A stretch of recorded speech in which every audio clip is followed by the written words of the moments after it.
Mm-hmm.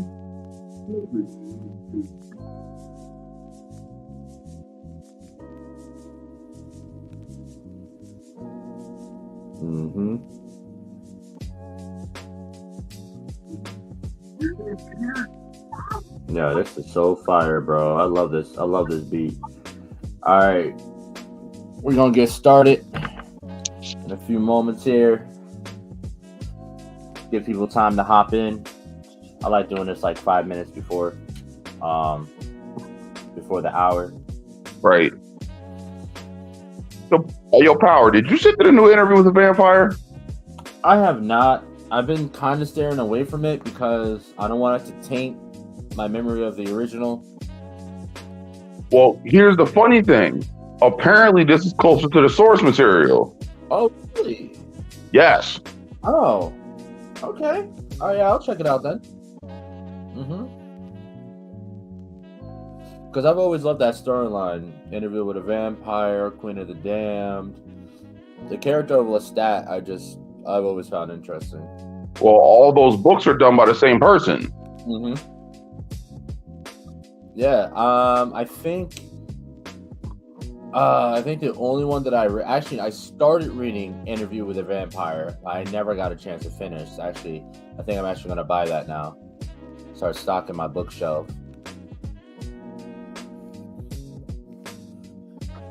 Oh yeah, so I definitely want to check that out. What?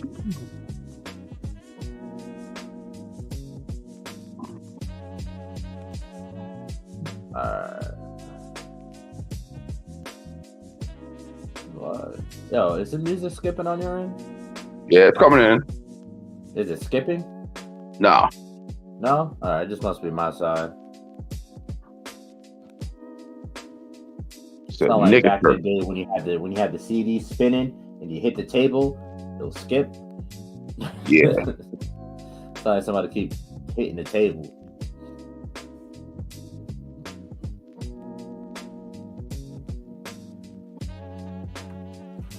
Alright, let me start sending this out to everyone. Start dispersing. Start getting the views in. Start raking the views in now. Bang, bang. Bang.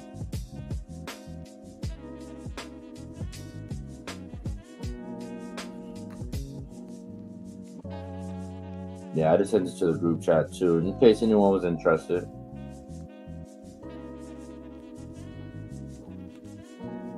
What'd you just send me? No, I sent it to the group chat just in case anyone else was interested in watching. Oh.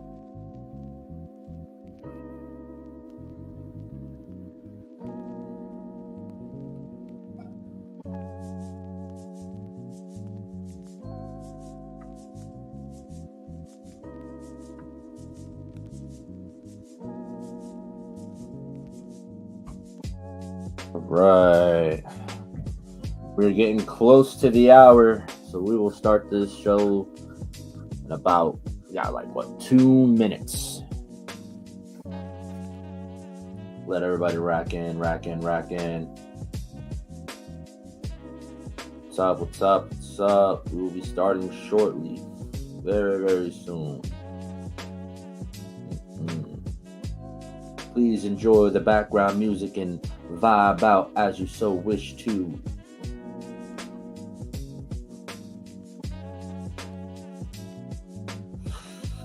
Anyone who's watching, I will give you the forewarning that this episode is going to be a bit controversial.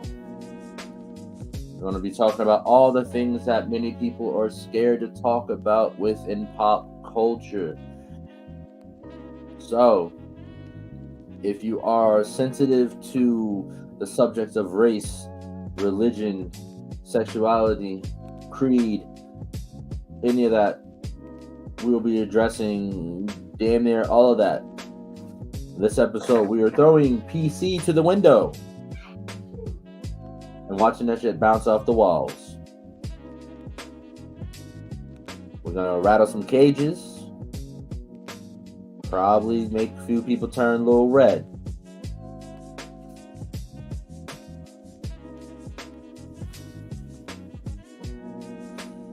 again, trigger warning. Trigger warning. This episode is not for the faint of heart. So basically, if you a bitch ass nigga, turn back now. Exactly. PC to the window. You're gonna be hearing a lot of N-words. So if that makes you feel some kind of way, nigga, please. We're not skating uphill today. We'll start doing more episodes like this, like maybe like every 2-3 episodes. We'll do we'll do one that really just breaks down the walls, breaks down the barriers. But here we go. Ladies and gentlemen, welcome back to the Super Breakdown. I'm your host with the most, Power Maximus, and we're here with everyone's favorite demigod, Lord Triage. You already know what it is. This is how we do Super Breakdown. We talk about all things superheroes, movies, pop culture in general. This is the limited edition. All right. So, now that we officially started the show, I will throw the official warning out there. Trigger warning. This is episode's not for the faint of heart. We'll be talking about a lot of controversial things going on within pop culture, superhero movies, TV shows. If you guys have any certain feelings about any specific show or something that's going on, feel free, drop down in the comments. We will definitely have that conversation too. We're going all out. I ain't got nothing to do. I don't know about you, Triage. You got anything to do? Not a goddamn thing. Not a goddamn thing. So this is what we do. All right. So, first off, last episode, the last episode was a little bittersweet. It was very saddening. We talked about, unfortunately, the unfortunate and the tragic passing of Jason David Frank. For all of you who don't know, if you're watching the show, you should know. But if you don't know, Jason David Frank, the original Green Power Ranger here in America.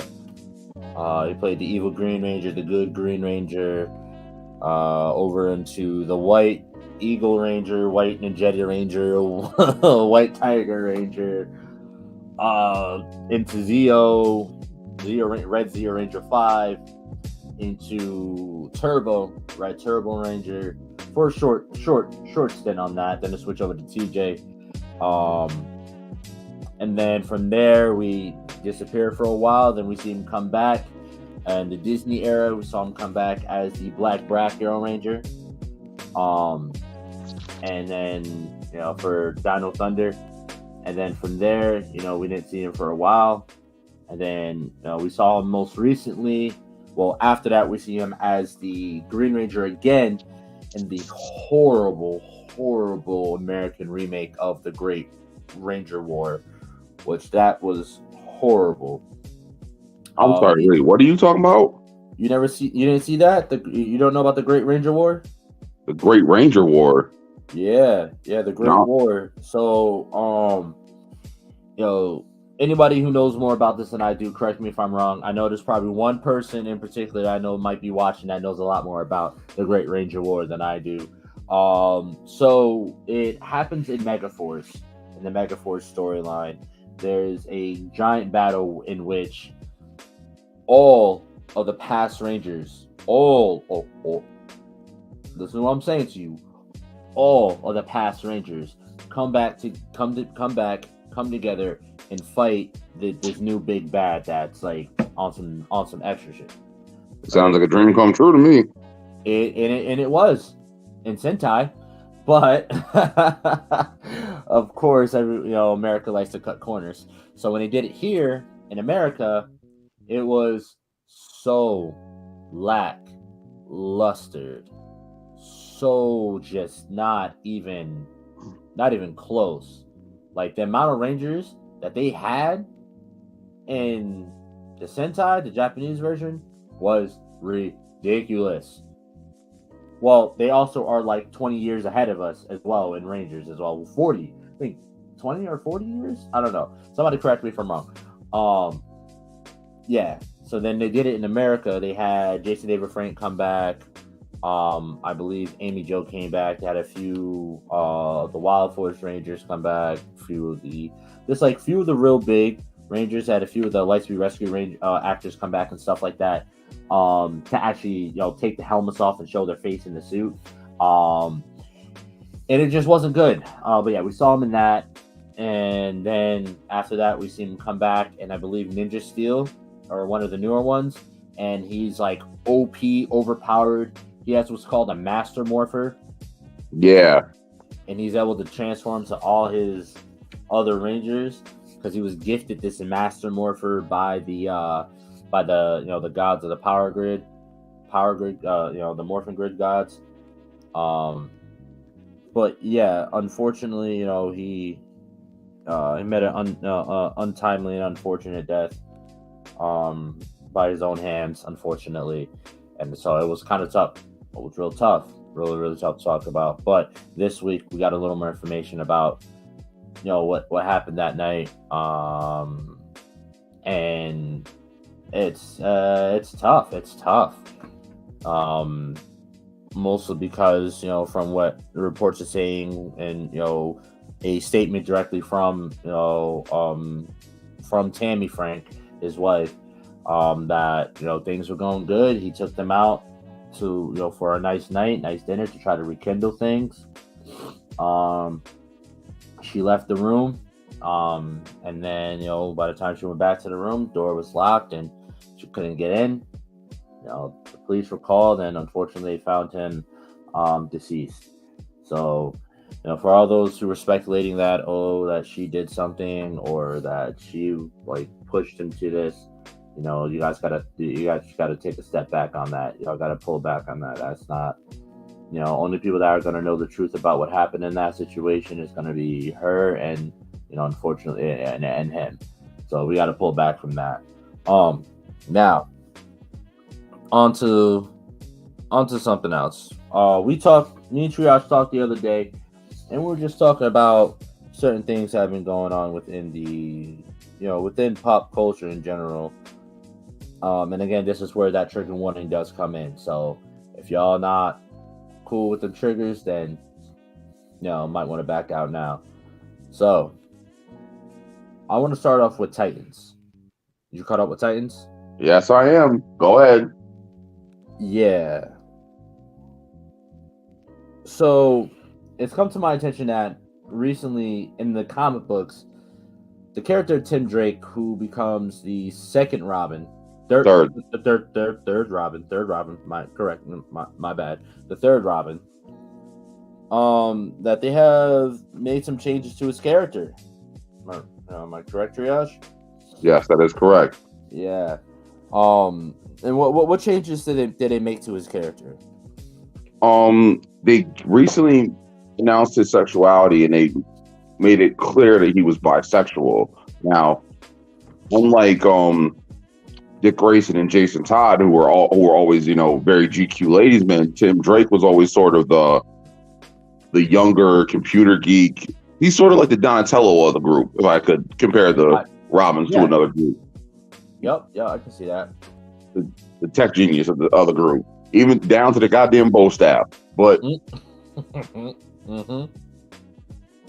but I mean, my issue as of late is, and this is my opinion, I only speak for myself. If Power agrees with me, he does. If he doesn't, we'll talk about it. I have a very big gripe with them rewriting all these characters and changing their orientation or making their orientation so forward in certain aspects, especially when the character gets rewritten to be black. Yep. Yeah. So I just want to clarify to people, it's not a problem strictly with their orientation. It's the fact that we are starting to see more African American characters who have already been set. These African American characters now having their sexual orientation changed.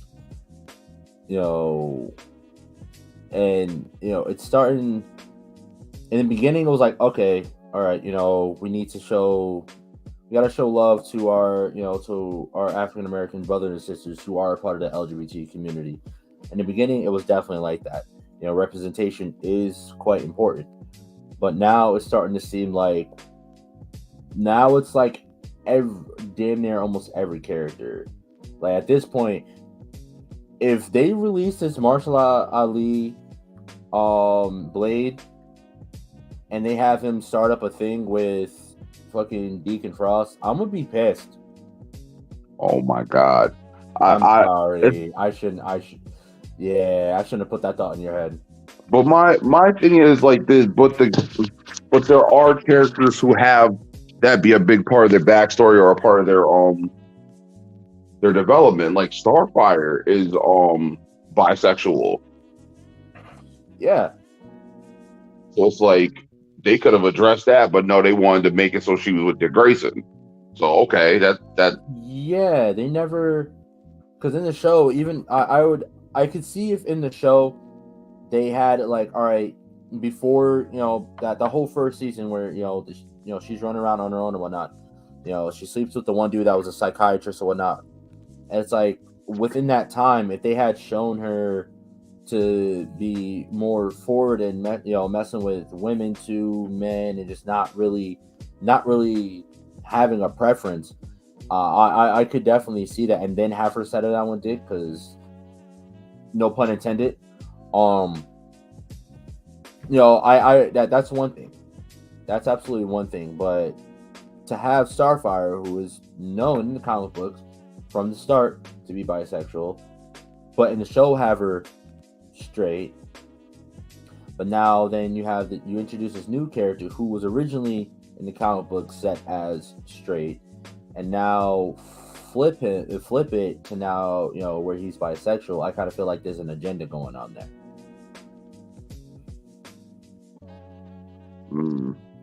I feel like it's starting to feel very agenda driven. Again, like I said, I 100% agree with 100% agree with representation. It is strong. It is very important. But now, when you start to look at the way they're doing things, it's a cash grab. It's an absolute fucking cash grab to me. That's how I feel. I feel like it's a fucking cash grab. Well, there's definitely some truth to that. Like, look at the Black Panther and Wakanda Forever. Now, I don't think it was a bad movie by no means, but it's also one of those things that we both agree that the movie lacked a strong male black presence. And then it's like, they could have keyed that in or worked it in somehow, but somehow it got completely avoided. Now we get little scenes with M'Baku, little scenes with, spoiler alert, and T'Chaka Killmonger, but it's like, where did we go between the narratives between here and there? And then even then, if you want to also add in, Sean Martin's character, when we see him, he's in zero position of power. He gets bitched around that whole movie.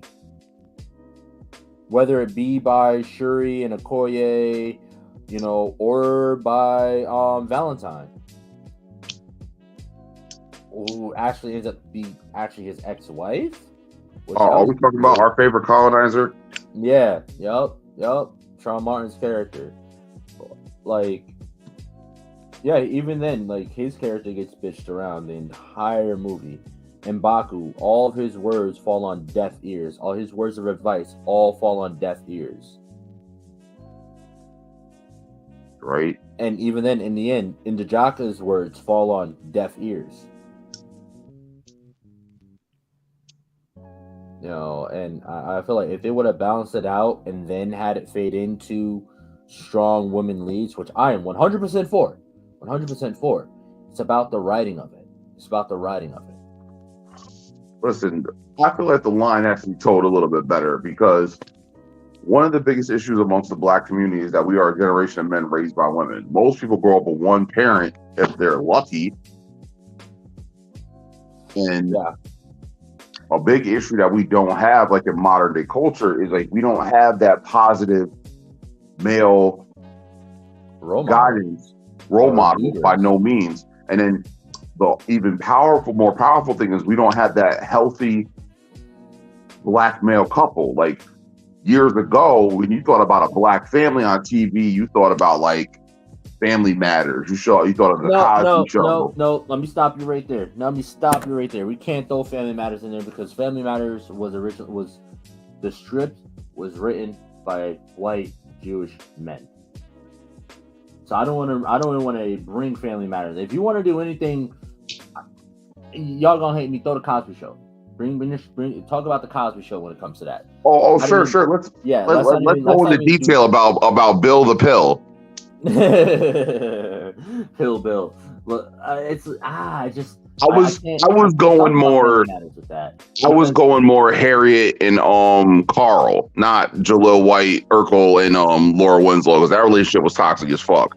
Yeah, but even then you can't even bring that because they got Harriet. The first episode, Harriet coming in talking about oy vey. First episode, she coming in off of work talking about oy vey.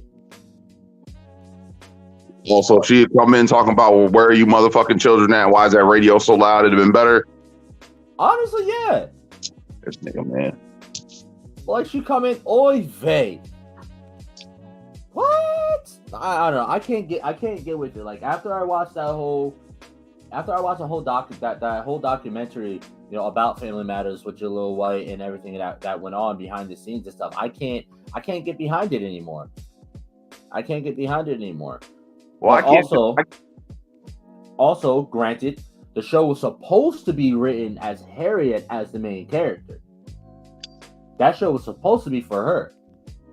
Yes, because Family Matters was a spinoff of another show. Yeah. You know what Harriet did for a living, right? In the original series? Yeah, wasn't she like a elevator operator or something like that? That is correct. Yeah. I'm not gonna lie, that made me feel good that I knew that because when it comes to old black shows like that, my trivia is very weak. That made me feel good that I knew that. But yeah, we just back to what you said. We don't, one, like you said, we've been raised by women, and if you do have, that strong male figure in your life, he's probably your stepfather, grandfather, but a lot of times it's not not the biological father. Rest in peace to Uncle Phil. Yes, for real. It's only father I ever knew. My only goal in life to be a better you. Big facts. Like, and then we have look what they did with Bill. They ostracized him, cast that black shadow on him. So he's gone. We don't have him anymore. Like all of our black leaders have been torn down. They have been degraded. They have been, ostracized and made to be the bad guy. Yet again, we got Bill Cosby going to prison. This old ass man going to prison because some shit he did. What? It was like 40, 50 years ago. Yet we got Kevin Spacey touching little boys, and I haven't seen no trial for him.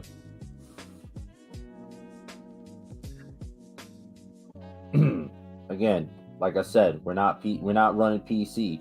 We're not sugarcoating shit. At the end of the day, Kevin Spacey, that white man, should have been tried the same exact way that Bill Cosby, the black man, should have been tried. But again, it's an agenda, bro. It's a goddamn agenda. They are pulling away all of our black leaders. And now, if you look at all of our black heroes, which is all we really got left to look up to, all these kids really got left to look up to, they're pushing an agenda. Instead of creating original characters, characters for representation for the LGBTQ community and the black LGBTQ community, they're now taking these characters and just flipping them. These characters that are that we already look up to, that we already have looking up to and stuff like that. Who we really got right now? Let's see. As far as black characters that I fuck with, M'Baku, who was low-key racist in the comics, That was definitely somebody who had an agenda to push, and thank Yeah. God, Disney fixed that. Mm-hmm. Everyone knows I'm a big fan of my son, Black Manta. Yep. I was thinking of him too. I was waiting for you to say it. Because again, we all know how he started out. He was a black civil rights activist. Right. Speaking of which, we got Indijaka, King Killmonger. Mm-hmm. And yes, it is King Killmonger. Because he was king. When he died, he was the king. Shit, he's the one we need. Fuck that. Yeah. And again, I don't know if y'all can see, but clearly, we have me and Triage have a Dr. King, Malcolm X, thing going here. And like I said, I'm not the one that's willing to. I won't blow something up to get my point across. I will. But exactly. But like it's really hurtful to our people, to our culture. But I was trying to make a slight point. We kind of veered off the beaten path. So like I was trying to say, like when you got the black families, like the black role models and what you looked up to as like black parentage, like you had ideas if you grew up in the 90s, if you watch certain shows. What's the go-to now? The fucking the Empire with the lions? Like, man, I don't even know, bro. Oh, you muted yourself. Yeah, let me see if I can unmute.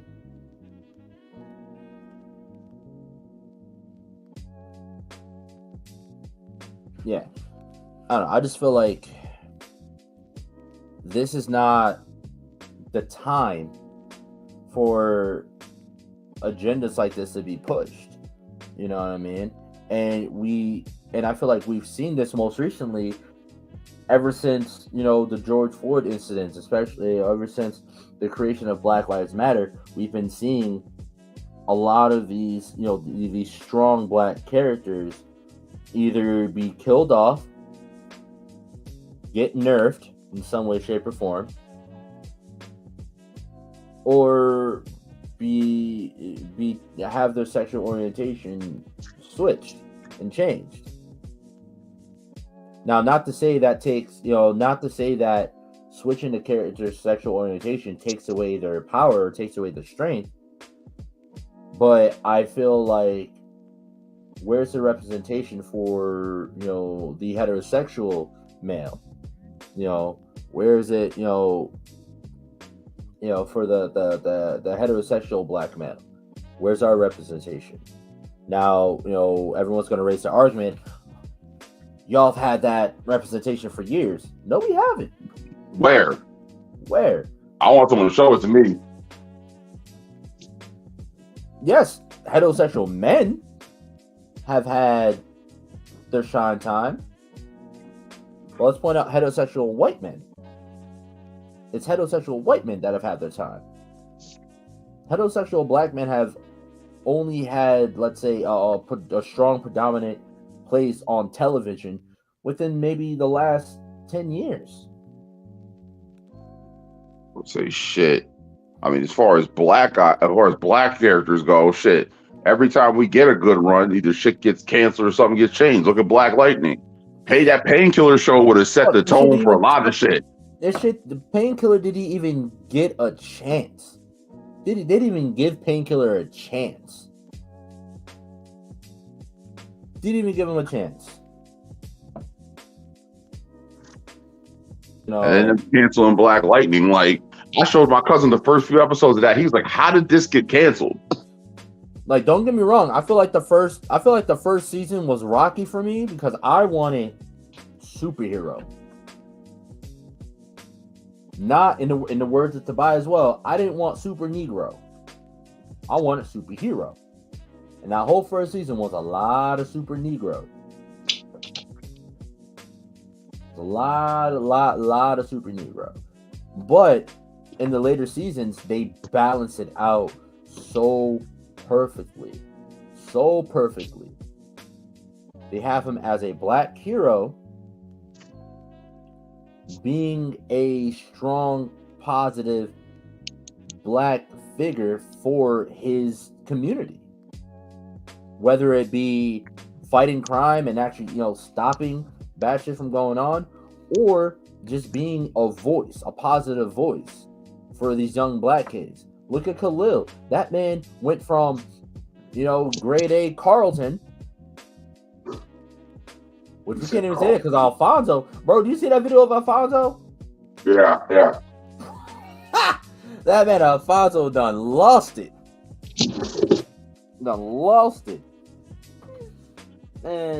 But like, yeah, he went from using with Jefferson's guidance, he went from he went from the Carlton character, which again is not wrong with a black man being like a Carlton. It is, but just don't forget where you came from. But it went with his guidance, with all the shit that he went through, from being paralyzed to becoming the evil painkiller to being killed to dying, being brought back as a cybernetic brainwashed, killing machine. He was super nigga, all right? He was super nigga. He was turban nigga. That's what he turban. I like that. He was turban nigga. Man could kill a nigga with a touch. He was a black Bruce Lee. Fuck Bruce Leroy. He was a black Bruce Lee. He was the truth. And he went from that to with Jefferson giving him that talk and giving that guidance and being that strong male figure. Because again, if you look at Khalil's character in the show, he was raised by only his mother. Only his mother. And then I want to bring something else up too. Because then within this culture, like they've had, whoever's in charge of this media and shit has had us, these young black men who are being raised by these strong black single mothers begin to demonize the mother for the shit that they've gone through. Wait, you said demonize the mother for what? For the hardships that they had. I've seen it a lot especially within this new culture, within this new era as well. They need to respect their mothers more. But this whole world got them look like, nah, why's my father not around? This is that. You and him couldn't figure it out. It's on you. This is that. Keeping me away from my father. This is that.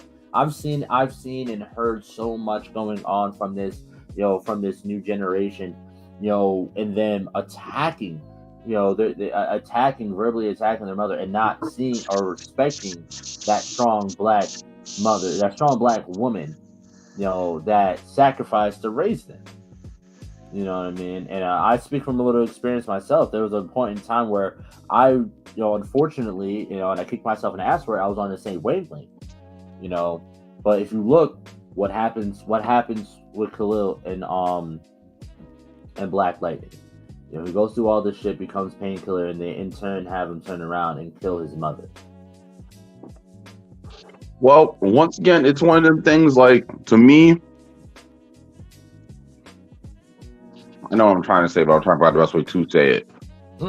What we are a generation of men raised by women, and by having that be the platform that you're seeing, it was just, and then him having the issues he went through, like it's one of those things like that. He was more or less down to fail. Yeah.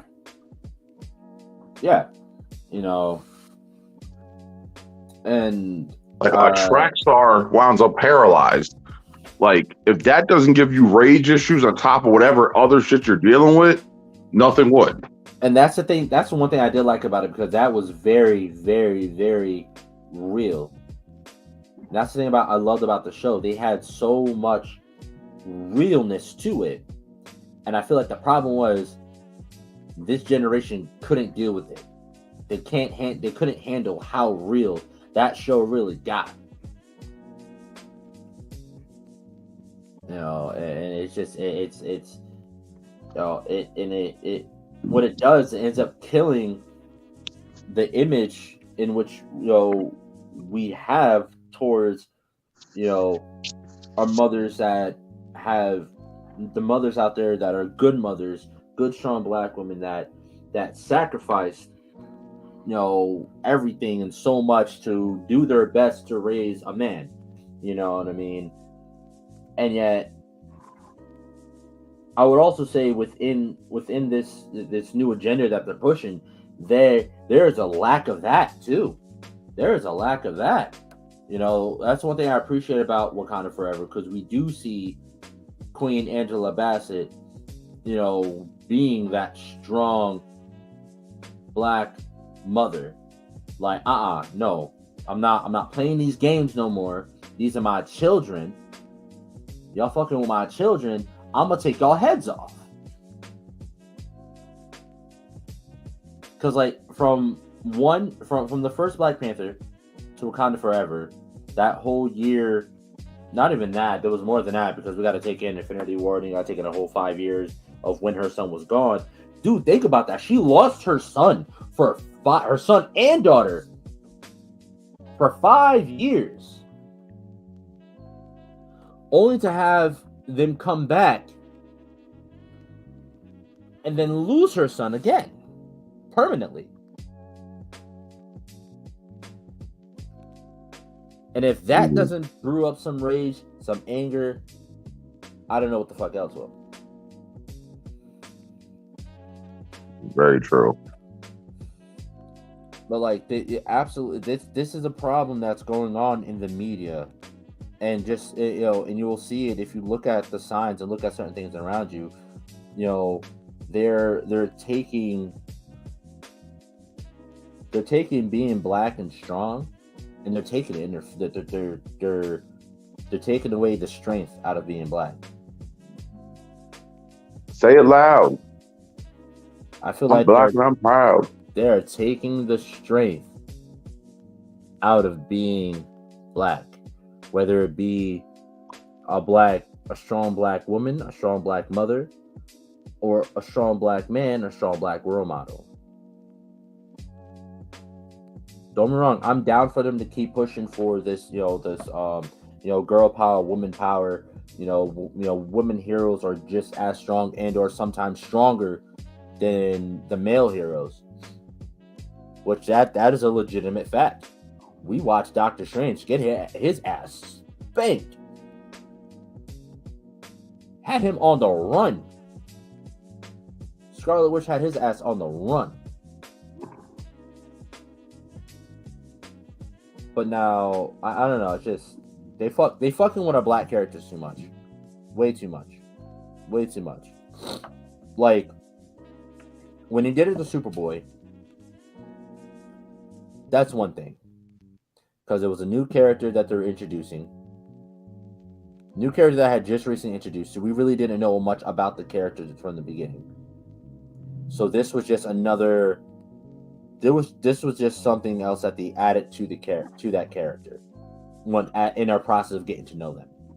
What are you talking about with the with Jonathan Superboy? Yes, that, like, I'm down with that. I'm cool with that because of the way they did it. For me, it's the way that they are doing it.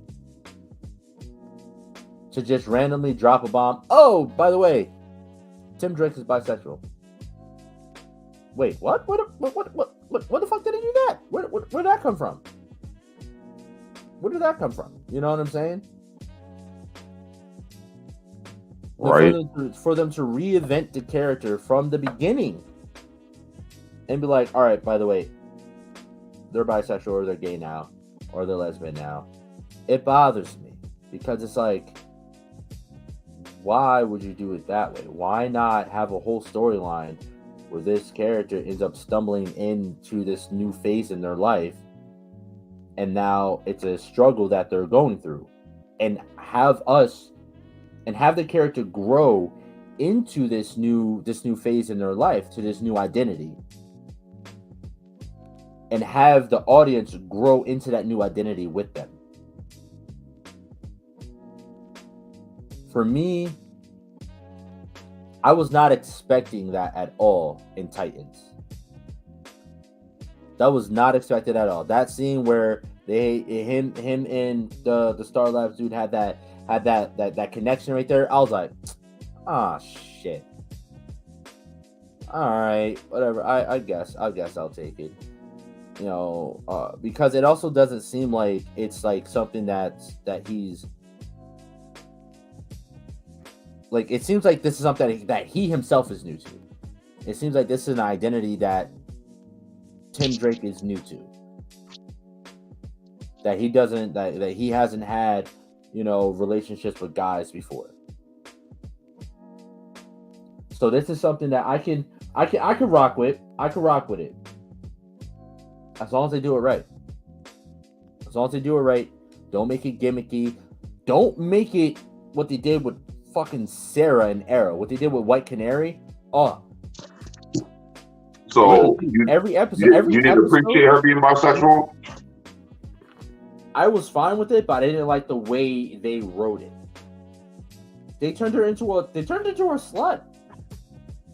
Literally every time the show started, was sleeping with her sister's boyfriend. That's a hoe, not a slut. What'd you say? I said that's a hoe, not a slut. Oh my god. That's a hoe. That's a hoe. You know, but the fact that literally every chick that she smashed damn near every chick that she ran into. Yeah, maybe she was a giver. I don't know. Every time period, bro. Every time the show started, their plans were go wrong because she was smashing someone. Okay, so you're telling me that if we were popping through history, doing whatever, you're not smashing every fine black Indian woman you come across, Spanish? It's not happening? No, we got a mission. We trying to save time. What you mean? Oh, okay. So you're trying to tell me if we found ourselves in the 60s and Billie Holiday was nestled up next to you singing in your ear. If we on a mission, no. I'll come back later. Because again, we have a time machine. We got all the time in the world. You're like, shit. So I mean, like, I understood the Constantine thing. I understand her and Constantine smashing. He's another one that was bisexual, and I didn't get that. Yeah. Was that him in the comic books? I don't know much about the source material for Constantine. Like, hell, it took years before I even knew that Constantine was DC. Yeah. It's one of those things like where the supernatural aspect of it is not really explored like that. Like actually just now getting into it. Mm-hmm. You know, which like again, like I'm fine with that. That's fine. If you're introducing the character as this has been the character all along from the beginning. This has always been his sexual orientation. That's one thing. I'm not gonna fight you on it. All right, if you're saying, listen, this is how the character's always been, that's fine. But if you're telling me every single comic book since the beginning of the character has never shown any of this, and now you're telling me, hey, we're rebooting the comic, but we're rebooting this character, and this is the new run for him, I'm like, yo. Oh, he dropped out. He'll be back in a few seconds. He'll be back in a few minutes.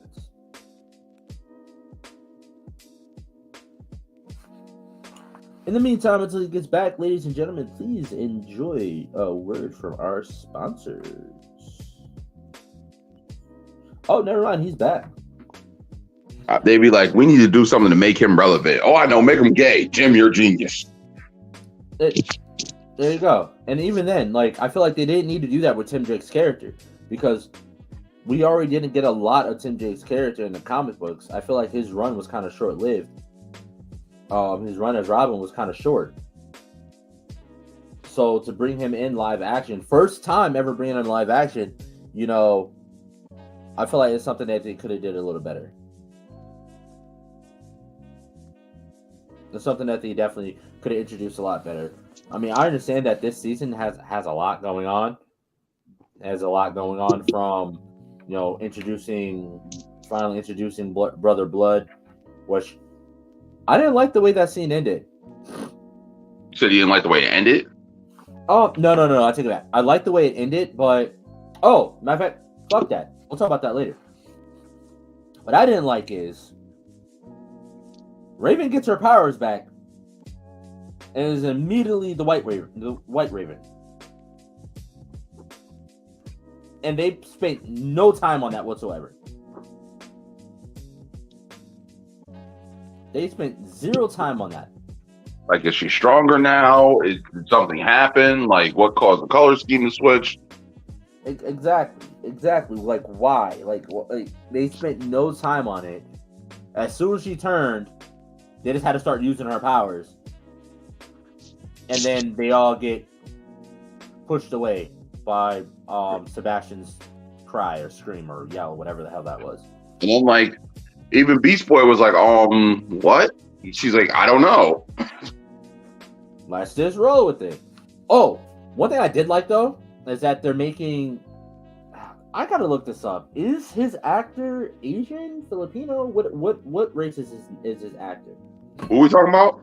Beast Boy. I do not know, actually.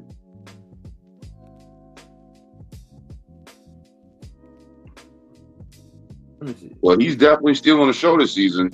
Oh, absolutely, and I'm down with that because I've always loved Beast Boy's character. I've always loved. He's my favorite Titan, aside from Cyborg. Superboy's got some fuckery going on as well. Also, he's Asian. What? He's Asian. Oh, interesting.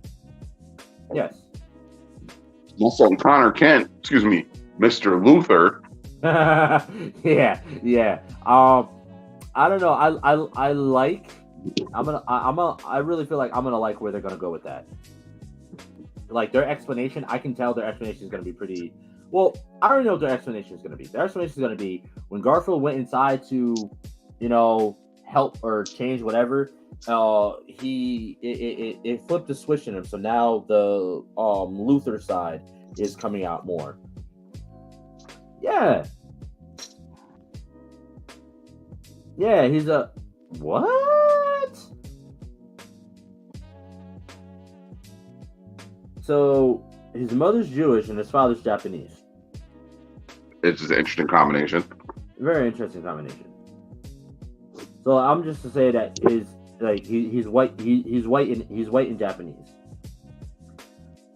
But if you pay attention to the show, they have him running a Native American vibe, like some Nightwolf type shit. Okay. Yeah, which I don't like because character has never. They've never introduced anything to make us understand or believe that he is of Native American descent. So it's like I'm confused on the character. Maybe it's one of those things where they're just because there was no standing backstory, they just created one for the show. Well, even then, I'm talking about even in the show. The show, we're on what, season 4 now? Yes. And the past seasons, they have never, not once, made any reference to his ethnicity or his heritage or anything like that. Well, it's also because of most other source material, he is green. Yeah, but even then, he has some kind of background before that because he wasn't always green. You get told. Well, in the Teen Titans show, you get told, oh, he's part of the Doom Patrol. Exactly, and we all know Niles was experimenting on them. So Niles saved his life by augmenting his DNA, which is what turned him green.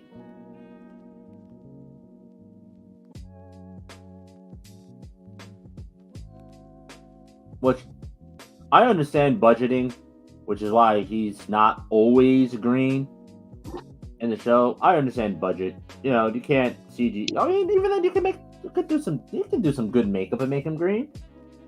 So he can sit in a chair for 14 hours a day? Hey, I mean, okay, I guess yeah, that would take in budget because you gotta pay him for them 4 hours of just sitting there doing makeup, and then you gotta pay the makeup team for that 4 hours of work.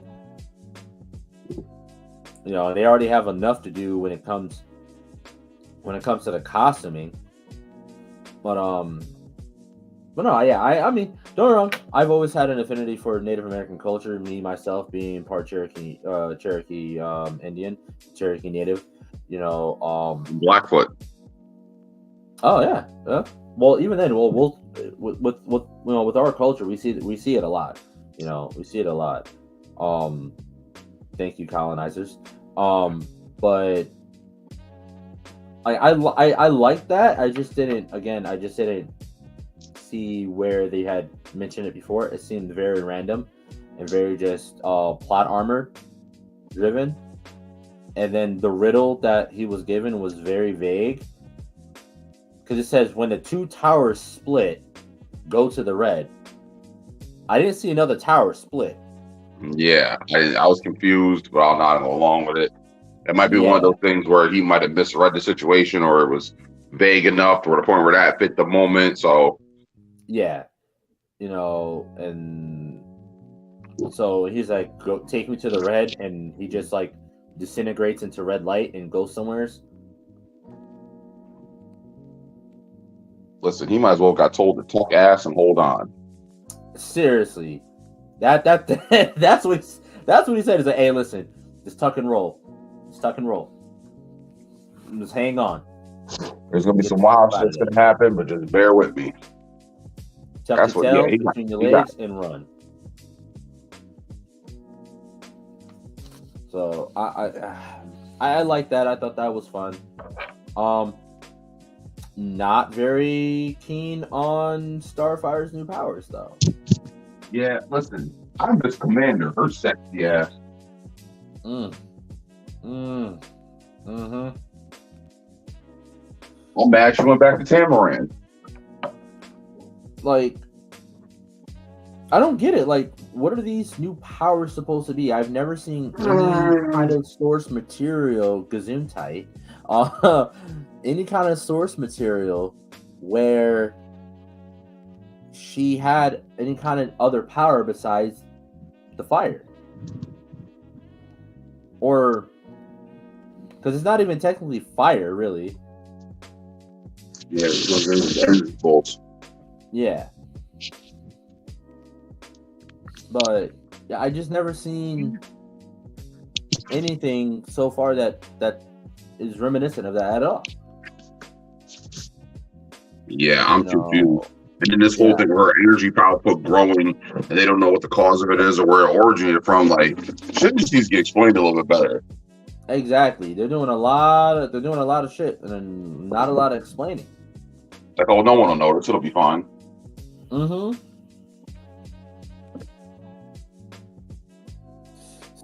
I mean, and I just feel like the reason why Beast Boy is kind of still in the show this season because nobody else has anything interesting really going on. Well, it also might be one of those things like where it's the characters going through their developments and changes. Like the first season was really more or less about Dick Grayson and Raven. Yeah. Then the second season, and them two fighting their demons.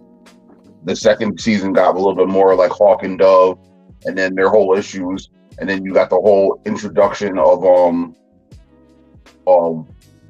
Aqualad and how he wound up getting killed off. Murked out. That was absolutely right. But another thing I'm curious about, did they ever mention where Rose Wilson went? No. Hey, what? How about random ass zombie Deathstroke? Yeah, I didn't get that either. That was random as hell. Where did he come from? I think that was just one of them things because he's one of the few people who's kicked their asses. But even then, I'll be honest, bro. Did he die in the last season? Did he die? Honestly, I cannot remember. I'd have to go back and watch it. Yeah, I don't remember him dying. I remember him making peace and decided to leave them alone. He made peace with his son, and his son joined his body, and he left. No, his son is actually trapped in his sister's body. Oh yeah. Yup. Yeah, Jericho's in Rose's body now. That's why I said like whatever happened to Rose Wilson. They never said.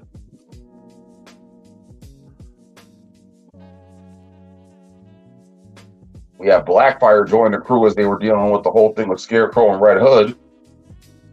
And them two work out their sibling issues. There's a lot of sibling issues in this show. I would like to appreciate and point out that I do appreciate the fact that Tamaranians are black. I do appreciate that. Yeah. We talked about that last time too. Absolutely. I feel like that is so dope. That's so damn dope. So dope. Like, I don't know. There's a lot going on in this season. Like I said, and not a lot of it's being explained. And again, how long does it take Superman to really stop a dwarf star from exploding? I can't answer that question. I don't know what it takes to stop a dwarf star from exploding. I find it funny that Superman went instead of someone like the Atom. Right? Which that is a chemical reaction. Like, what is he going to do? Hold the star together? With what? There's better not be another situation other than giving Superman a random ass ability. Hey man, stranger things have happened. Yeah, I think this season's going to focus very heavily. I think this season's going to focus very heavily on Superboy and his transition, and I don't like really using that word in that aspect. And his identity crisis. Let's go with that. And then Beast Boy adapting to his powers, because he was only scratching the surface of the shit he could actually do. So yeah. And where did this come in where he is able to... I was always under the impression that it was animals. That he had a connection to the animals of that planet that he's on. See, that's what I got told too, but it's also like what is classified as an animal? Because technically human beings are animals, but he doesn't shapeshift into other people. Exactly. And technically, I mean, would you even count a virus as an animal? I mean, if it lives, it dies, it breeds. What classifies you as what is the classification we're trying to fit into is the $1 million question. Exactly. Because there is differences among certain things, just like how there's a difference between reptiles and mammals. There's a difference between insects and arachnids. Like there's like, if you can fit into all of those categories because he is a shapeshifter first, that kind of makes sense. Mm-hmm. Oh, and they brought in the word, the SW word. I strongly believe in that, so I don't like saying it, especially at nighttime. I don't say it because there's a whole, with the walkers, there's a whole superstition behind it. So I steer clear of that shit. Said the SW. Yeah, walkers. I don't know what you're talking about. Walkers of the skin. Oh, yes. Copy. So that's what he said. That's what they said that they were saying and that they were calling him. Which is like, again, that fits into the Native American, the Native American lore and stuff like that. Which again, it's something that we're never really introduced to prior to this. But again, like, what is it that makes him, a walker of the skin persuasion? Because now, if you look at it, that's on a supernatural level. Yeah, but his powers have always been shown to be on a scientific level. Every incarnation, if you look at it, whether it's the Doom Patrol, whether it's Titans, whether it's even if you look at Young Justice, his powers were, his shape-shifting ability was descendant of Martian blood. Yeah. So it was Martian blood mixing with human blood. You know what I mean? And to me, if that's anything, it's more of a mutation. Exactly. Which is again on a scientific, biological level.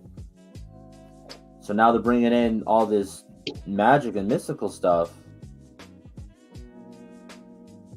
And again, was the knife that Connor got stabbed with, well, Mr. Luthor got stabbed with, was it magic, which is why he was able to be stabbed with it? I think the Deathstroke in general was magic. Yeah, but then why didn't his bullets hurt him? That's a great listen. Once again, plot holes. A lot of them. A lot of them. I don't know. It's just not clicking with me on that. Maybe the zombie Deathstroke had a zombie knife, but had to stop at the actual store and pick up an actual rifle and bullets. I don't know. I just,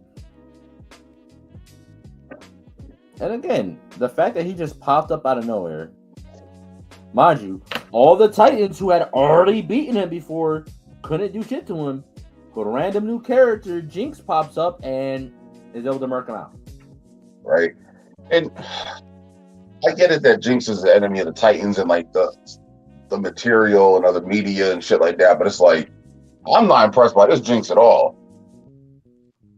At all. She literally just seems to be plot armor.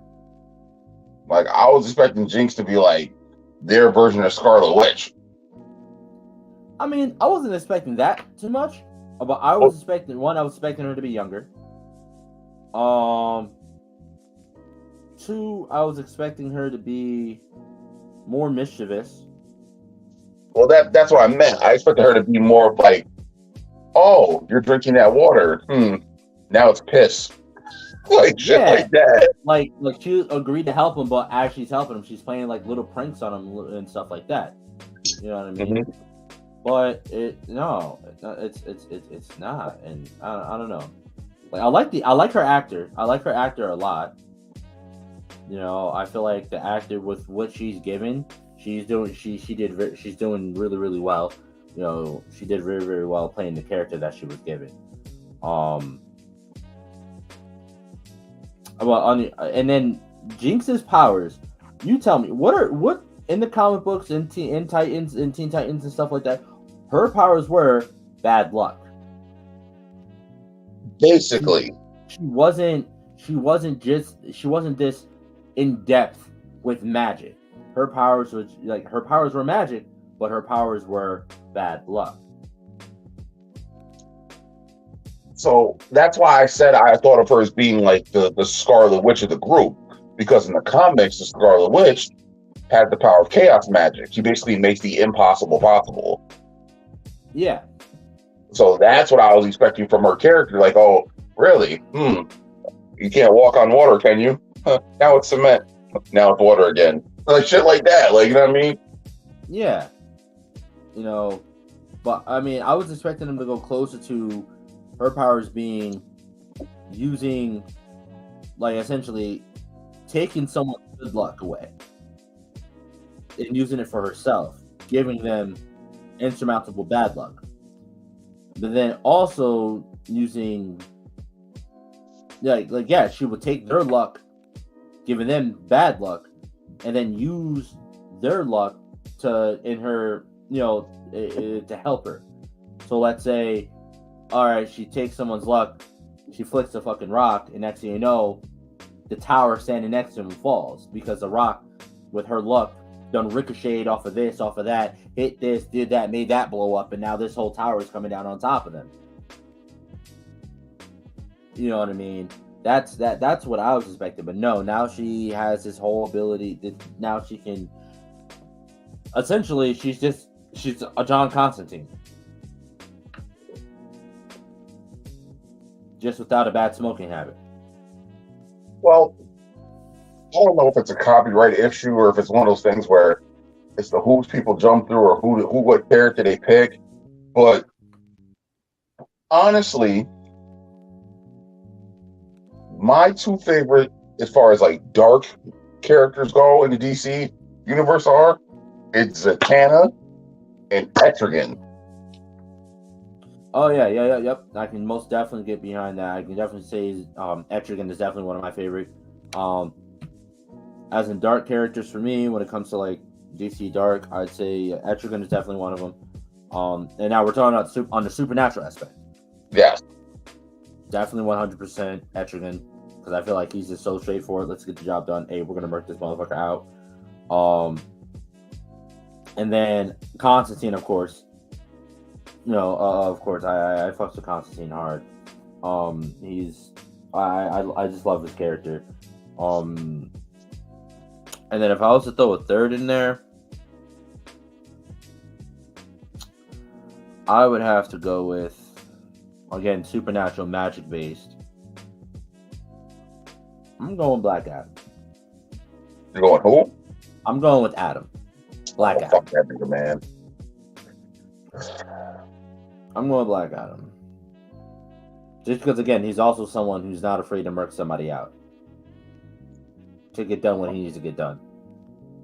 Okay. You know, although his magic is limited, he's still a magic user. Oh no! Nope. Cross him right up out of there. You know who I'm gonna go with? Fate. Opposite of Fate. Oh, Clarion the Witch Boy. Absolutely. I'm gonna throw Clarion in there. Like, yeah. See, like, I would have rather seen him go on the Clarion than go to Jinx. Yeah, right. Because it would just make sense. You're going to Jinx for some really dark magic. Why would you not go to a dark magic user? And the whole show, she's saying, I don't really know. That's a little beyond me. So why would you not go to a stronger magic user? And what does her feet touching the ground have to do with anything? Yeah, I didn't get that either. That wasn't explained. Like her feet touch the ground and she becomes Red Tornado. What? And we all agree Nightwing has clearly fucked her, right? Oh yeah, absolutely. That man horror. Dick been dicking down a lot. He was dicking down a lot. Because I mean, it makes sense though. There was a whole time when he turned away from Batman. He went a little rogue. So he threw away. Put those morals to the wind. Because he smashed Dove. Listen, and Dove had like, bro. First off, I just want to talk about this real quick. We all agree that Dove is definitely an older woman. What do you mean?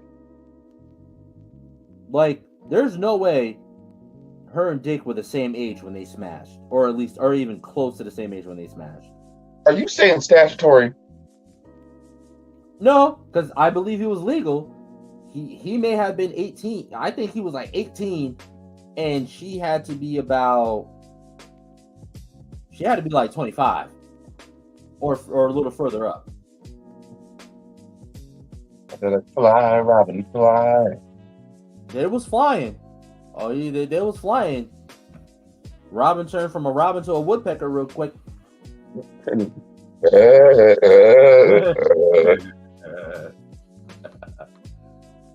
Like, because we see even Hawk, he was older when he started being Hawk. He was in college, right?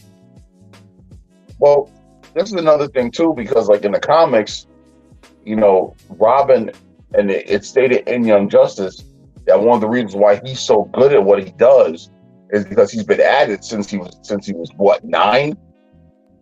Yeah. And right now in the show, he has to be like, I feel like his character in the show is like maybe like around our age, my age, like 28. Yeah, he's got to be like his late 20s. Yep. And so that means Dove's was definitely in her 30s. Because when you look at look at Jason, because when he meets him, he's like, "Who the fuck are you?" Oh, I'm the new Robin. He's like, "Nigga, what?" Yeah, and Jason is, and that I say Jason definitely, he's like just hitting like late teens. He's in his late teens. But like, I feel like the youngest person in the Titans right now is Raven. Because she has to be 18. There's no way. Because I mean, that's always how it's been. Dick and Starfire have always been the oldest members of the Titans. by age-wise. And then as you go down, you got Cyborg, and then Garfield and Raven were the youngest. Nah, Cyborg was definitely the oldest. Really? Because you figure Victor Stone had to be borderline, and going to college when that happened to him. Oh no, or he was in college. He was in college when that happened to him. So like then look at then you look at Dick Grayson. You got to figure, because by the time he gets that old, he's become Nightwing already. So it's like, yeah, he had been Nightwing for a while already before he started Titans. Oh, Dick. Nah, not in the comics. No. I take that back. No. He started. Shoot me in the head on that one. He was Robin, and then. You're. Yeah, that makes sense. So you're telling me Robin was only the leader of the Titans based out of clout? Of course. No, he was the leader of the Titans out of clout, and then Starfire was the right hand because she was the most powerful. Yes.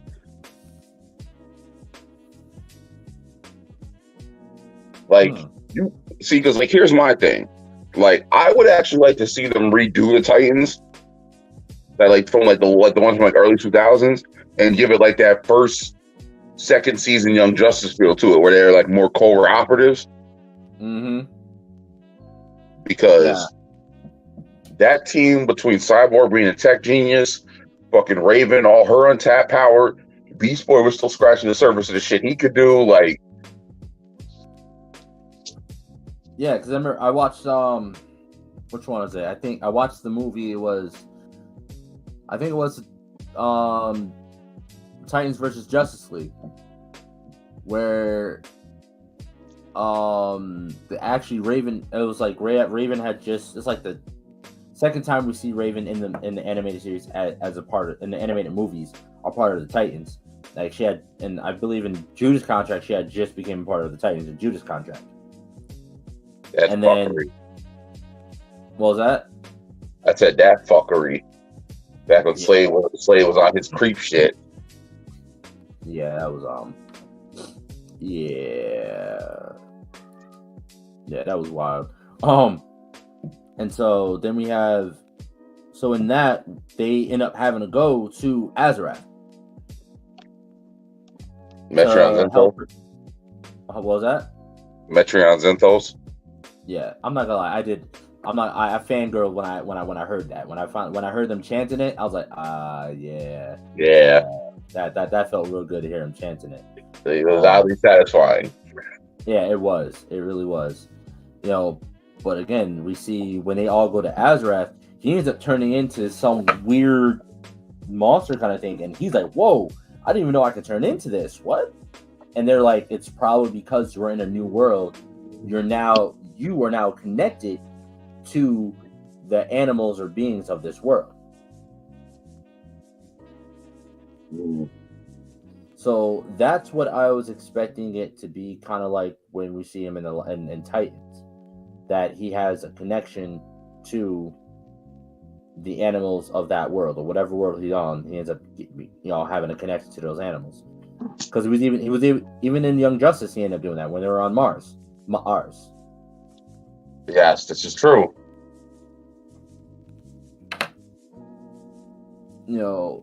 I don't know. I just feel like Beast Boy's powers should have been. I don't know,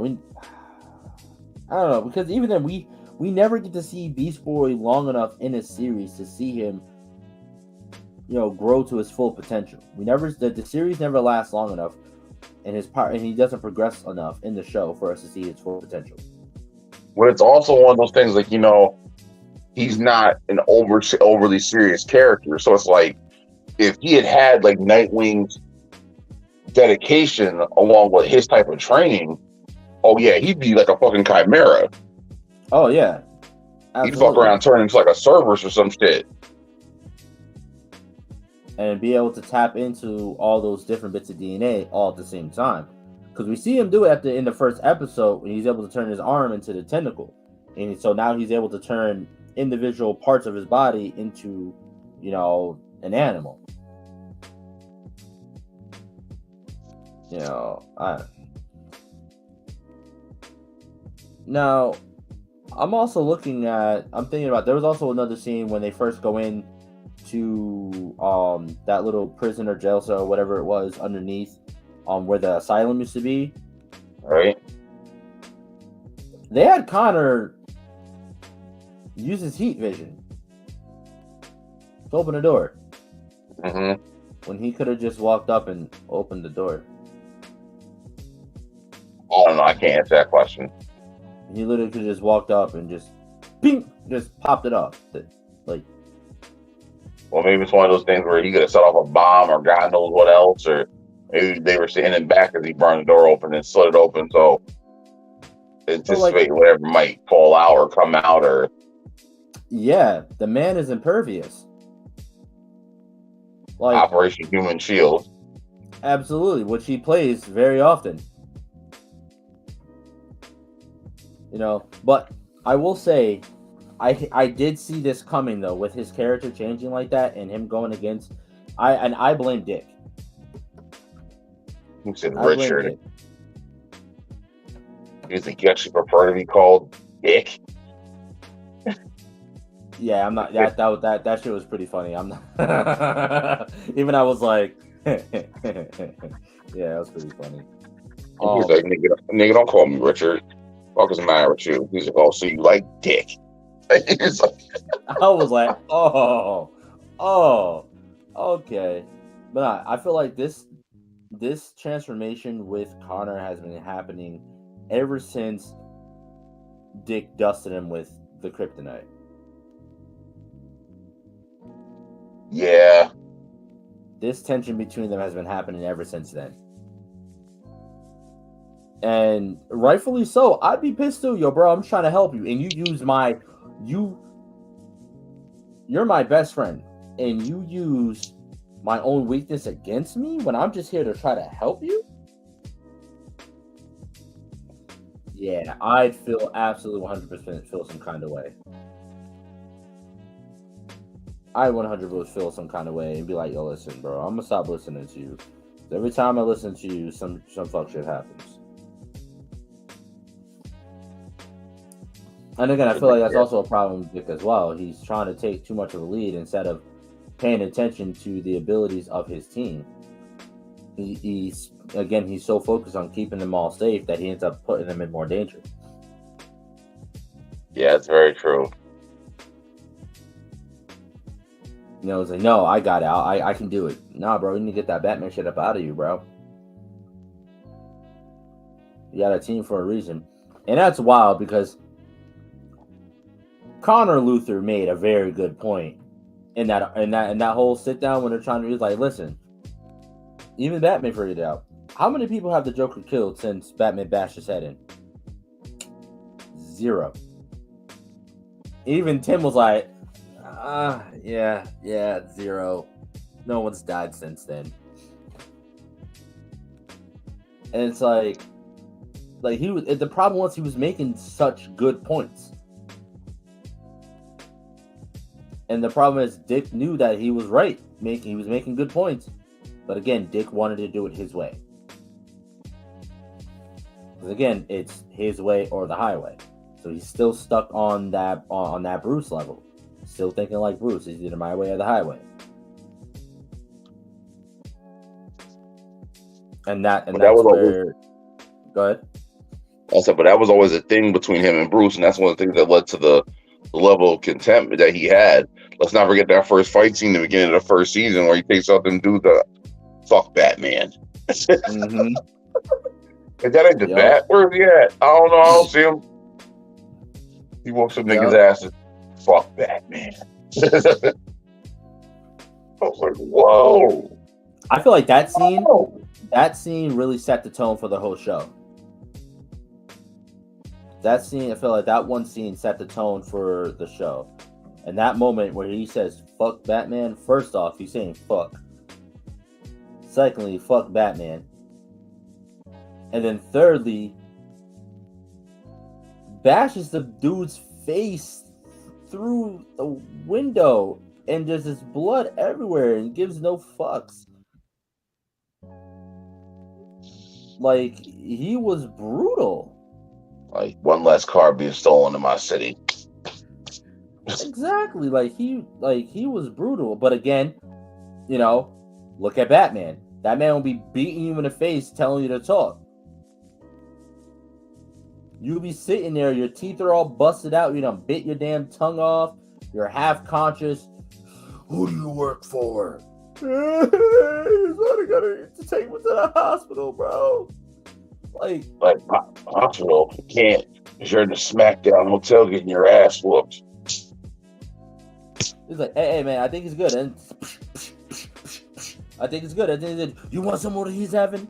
No, I'm good. I'm good. I don't know. There's a lot of dynamics going on in this show right now that I really feel like it needs some clarification on what the fuck's going on. Want to know what I really would like some clarification on? What? You know, just to transition real quick. Beast Wars. Oh. Okay. I definitely need some clarification on that. Like, I've never been like, I like the Transformers, but I've never been like a stone cold like a stone cold fan. So I don't really know too much about Beast Wars. Like, I watched a few episodes back in the day when it was on television, but I really don't know much about Beast Wars. Yeah, my cousin turned me on to that when I was a kid.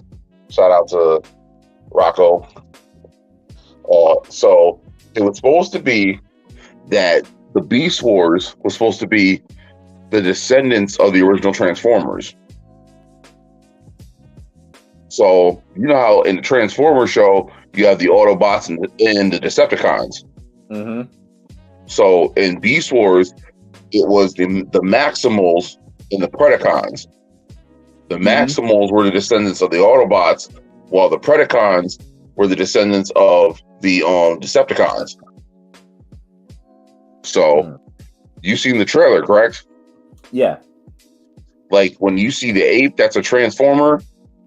That's Maxim. That's Primal. Yeah, that's Primal, right? Exactly. That's Maximus Primal.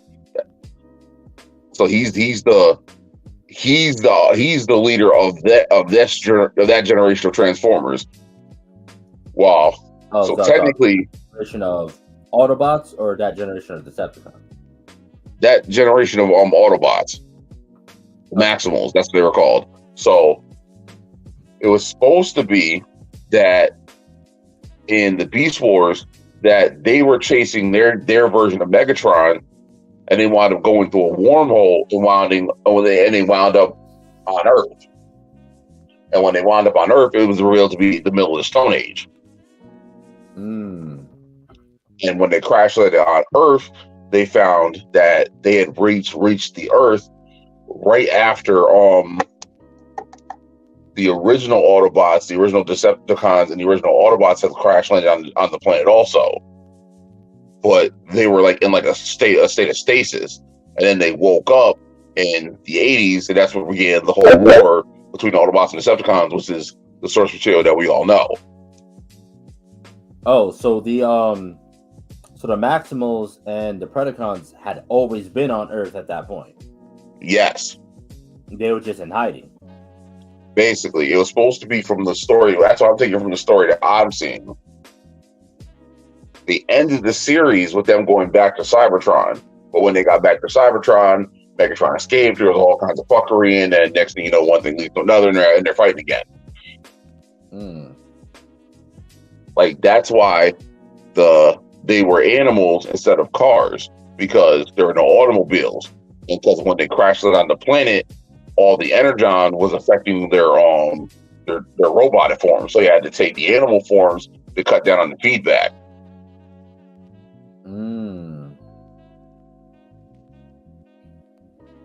All right. So where do you see this movie taking place in the lineup of how many fucking Transformer movies have there been so far? Listen, I don't acknowledge anything I don't acknowledge anything without Shia LaBeouf. I agree, but I'll be honest that I did like was it the second Mark Wahlberg one? Was it the second one or the first one I liked? I don't know. I can't The remember. first, the first one is like when he found Optimus and woke him up and everything like that. The second one's when he's on the run. Yeah, the second one's when they're like that's when he has like the sword or gun or whatever. And they find out about the whole thing with Unicron. Yes. Okay, so I think it was that one that I enjoyed a little bit. But again, I feel you on that too. If Shia LaBeouf wasn't in it, I wasn't really too keen on it. But which is interesting because I like the way that they did also previously introduce the Decepticons being able to take animal form as well. Before this, I think it was the last Shia LaBeouf one where he wasn't dating Megan Fox. He was dating the blonde chick, the blonde supermodel, whatever. Yeah, they, the one was like a leopard or something like that.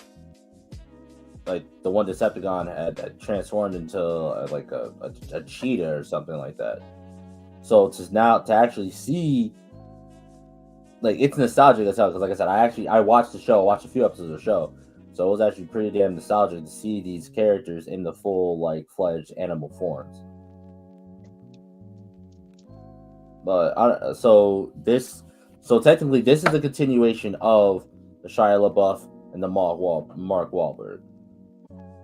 Oh, From what I can tell, as well. From what I can tell, yes. I mean, that won't be confirmed until we get a little bit more information. Yeah, because I didn't watch Bumblebee. I didn't see Bumblebee. I did not either. I'm hearing from a lot of people that it was actually really good. That's what I heard too. Yeah, I didn't watch it because John Cena was in it, and I'm like, no, I'm good. But then everyone's saying, oh, it's actually really good. I'm like, oh, all right, I might give it a watch because I know that this is also a continuation of Bumblebee. This is continues right after Bumblebee. I mean, Bumblebee's all right. I feel like Bumblebee's like the R2-D2 of the Transformers world. He's just talking mad shit. Exactly. I'm not gonna lie. He's a shit talker. He's a fucking shit talker. And all right, so now what I want to ask is, like, if you look at the art styles and of the Transformers in these live action movies, it made sense because as the time progresses, they were going further and further in the future and stuff. So they start to look more and more kind of like futuristic and stuff like that. But now, when you look at Bumblebee and you look at his art style for Beast Wars, they've gone back to his more classic look from the comics and the TV shows. What are your thoughts on that? Well, going back to the classic look will make sense because that's the source material. I'm always for going back to the actual original material. But it's also one of those things like where you could modernize it if it works and it's not tacky. Like them having him go from a yellow bug to an updated Mustang. Like that makes more sense because that's the more modern car. And if he had to copy something, that's, in my opinion, what he'd be more likely to see. Yeah, they're gonna go with the most recent thing. That's why you see him go from the old beat up, Mustang, and then he goes to the newer Camaro, not Mustang, Camaro. Then it goes to the newer Camaro. Then when you see him again, he's like the new Camaro, and you just have to keep upgrading to stay relevant. And people are gonna start looking like, damn, that old ass car has been going for a very long time. But so it makes sense. But I don't know. I feel like it's a bit, I'm gonna say, downgrade from in time period wise. You know what I'm saying? Again, they're having them go to this old school classic, semi truck when he was just that new Like that, he was just looking like that brand new, like just came off the factory line, new concept art semi truck. That's what that's throwing me off a little bit. And he seems smaller. Yeah, that is understandable. They all seem smaller. Because in the Shia LaBeouf ones, they were huge. They were towering. They were like tall as buildings. Well, the Transformers did vary in size, just like regular people do. But I think it's also one of those things where they're trying to shrink them down so they're not so much larger than life. But I kind of feel like that's what made the Transformers movies good, though. When you first see in the first one, when you first see Optimus Prime, and you first see him transform, and then he stands up, and he's towering, like over everything, like that's supposed to be larger than life. Wow, holy hell, this is big. But now we're seeing I feel like it's losing its larger than life, and it's also, I think you're about to say, it's also about the people that are producing it. The Shia LaBeouf movies were made by Michael Bay. Michael Bay, he's always been over the top, bing, bang, boom, super large, super loud, super big. All right. Well, Tyrese also says it in the one image when the one dude from the military sees him transform, when they're talking about the whole warning from the fallen. And he goes, yeah, it kind of makes you wonder, right? If God made us in his image, who made him?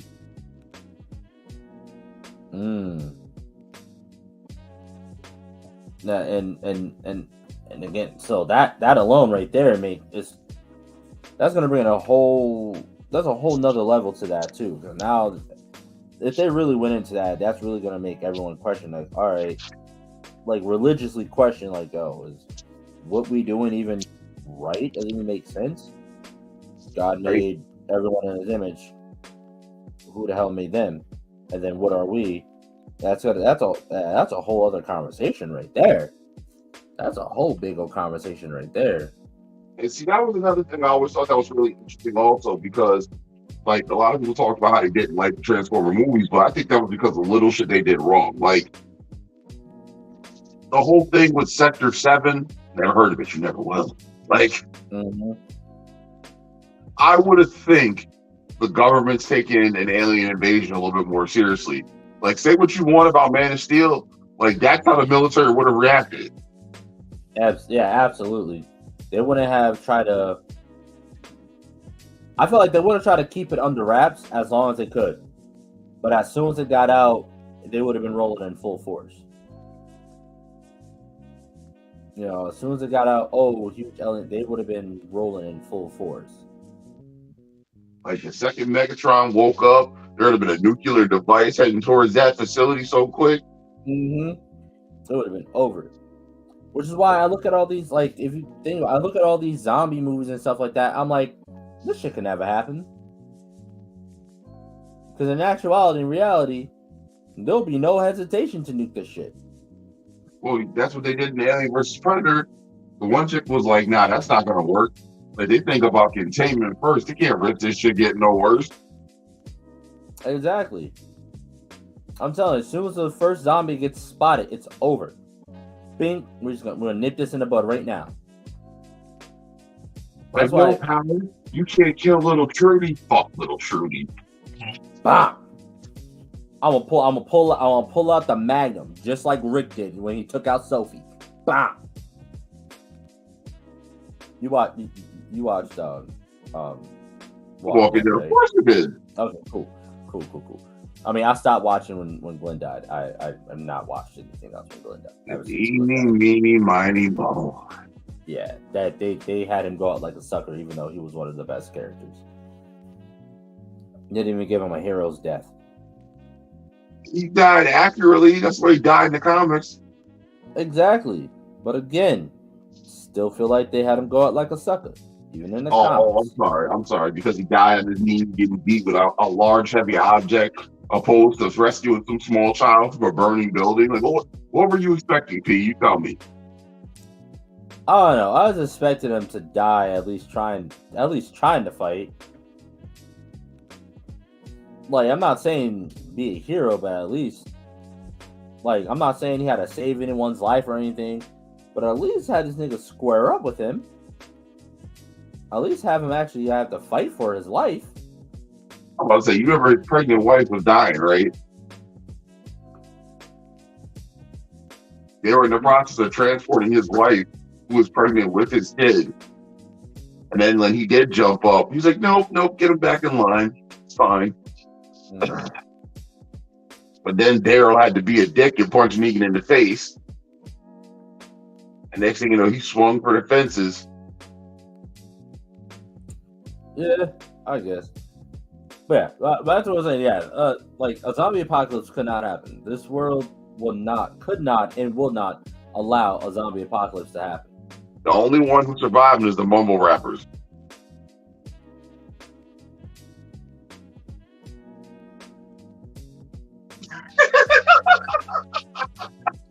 I'm trying to wrap my head around that. Please expand. Nah, that wasn't being funny. I just need to wrap my head around that. If anything, they will be the first to go. Oh God, he was like, nigga, wait, nigga, what? I will have listen. I will push that motherfucker Tekashi 6ix9ine right in front of a goddamn zombie, and then double tapping myself. I don't want to double tap him. I want to blow his kneecaps out and drag him in the car behind me. Mad Max style. Said I don't want to feed him. I just want to keep him off my tail. Oh man, but like I don't know. It's just I feel like this world, the shit that I feel like media has definitely prepared us for shit like that. Alien invasions, they've semi-prepared us for that. Zombie apocalypse, we are prepared for that. We are absolutely 100% prepared for that. We already know. Go for the head. It's not lasting. But, and then this argument continues. Depends on what zombies. Depends on what zombies. Regular zombies? Cool. You know, normal, slow, dead zombies? Cool. Niggas can run? Maybe not so cool. T-virus zombies? I don't think we're gonna really. We're gonna have a bit of a fight on our hands, because T-virus zombies, they're not just zombies; they're like whole creatures. And that's why I hate when people say Resident Evil is a zombie game. It's not a zombie game; it's a monster game. What the fuck are you talking about? How is that a zombie? Listen, Alex ain't even in none of the games. I've only played 5. I only played 5 because I'm not a zombie game guy. Neither am I. I played 2, and I played Dead Rising, and that was an experience. I stopped after the first mission when you're in the damn mall. The zombies start coming into the mall. Hell no, bro! I started throwing shit I'm grabbing TVs, throwing fucking TVs, throwing baseball bats, throwing this and that. After that, I was like, you know what? I'm good on this game. I'm good. And I played a little bit of Dead Island. But yeah, I'm not a zombie guy. Not a zombie guy. I don't know. I feel like that's something that needs a break too. We need a break from zombies. Because if you look at Walking Dead, it's not even about the zombies anymore. I mean, I get it. The point of the show wasn't really supposed to be about the zombies. Like the humans are technically the Walking Dead. Right. But like, people watched it for the zombies. At least I watched it for the zombies. Well, that and the situations, like the whole thing with Daryl Dixon being a hunter and a tracker, and that being someone that you need in that situation, or like Negan in the way he went about shit. Fucking, let's not forget the whole Terminus situation with the cannibals. Like, if the world was to end tomorrow, you're going to see the ugly side of humanity, and not everybody's ready to look at that. That's also true. That's true. That's true. Oh, what else came out? What else recently came out? There was another trailer that came out recently. Guardians came out. Into the Galaxy. Did you watch the Christmas special? I did not. I was supposed to watch it before we started tonight, but I didn't get a chance to. Probably gonna watch it tonight. Oh, have you watched Wednesday? I have. I have not finished it yet. I did, but I haven't finished it. But thus far, I am thoroughly impressed. But I have one gripe. Well, what gripe is that? With Jenna Ortega. Doing what? The fact that she's only 20 years old, and her last film, she was a porn star and she fucked Kid Cudi. What? And now she's playing a 12-year-old girl. Hold on. Whoa. Okay. Whoa. I wasn't prepared for that. Yeah. Don't get me wrong. I feel like she is a absolutely phenomenal actor.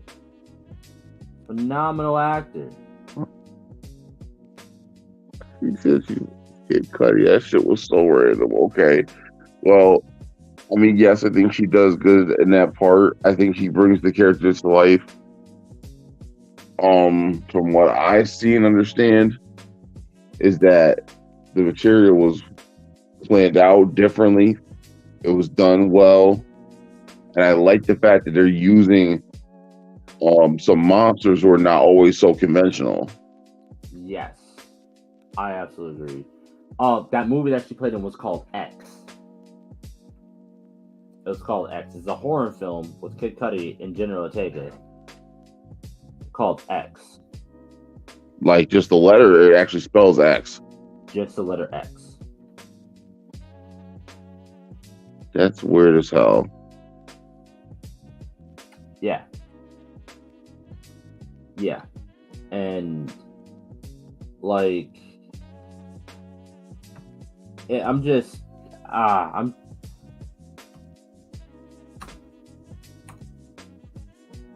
and it just came out this year, and it's a horror film that takes place in the late 70s. It says, in 1979, a group of young filmmakers set out to make an adult film in rural Texas. But when their reclusive elderly host catches them in the act, the cast find themselves fighting for their lives.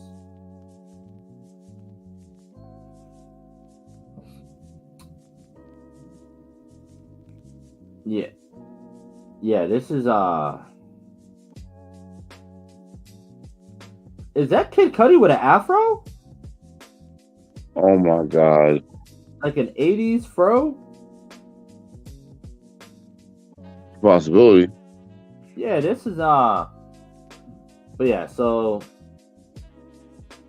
oh yeah, that is. My boy looked like Black Dynamite. Did you say Black Dynamite?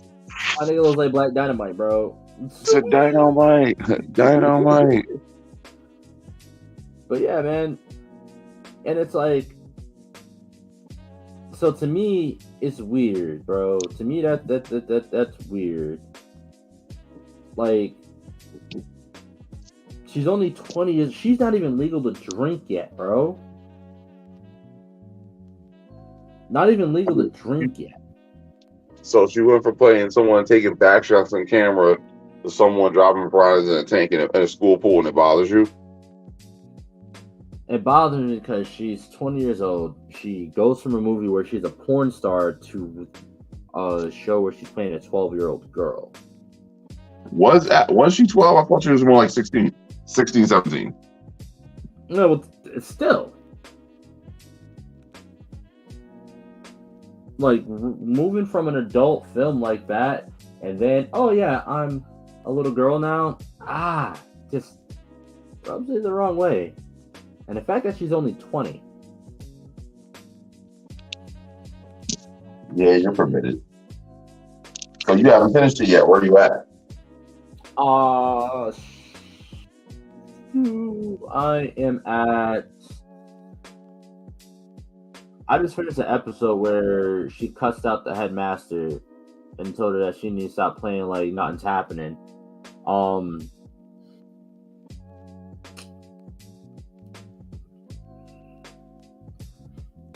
just trying to remember. I haven't watched it in a few days because I've been so busy.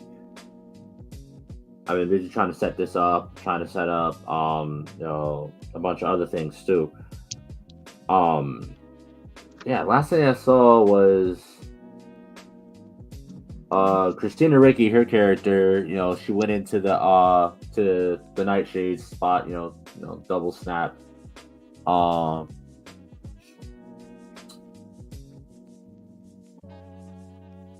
Damn, bro. Yeah, I gotta watch it again. I gotta see where I am.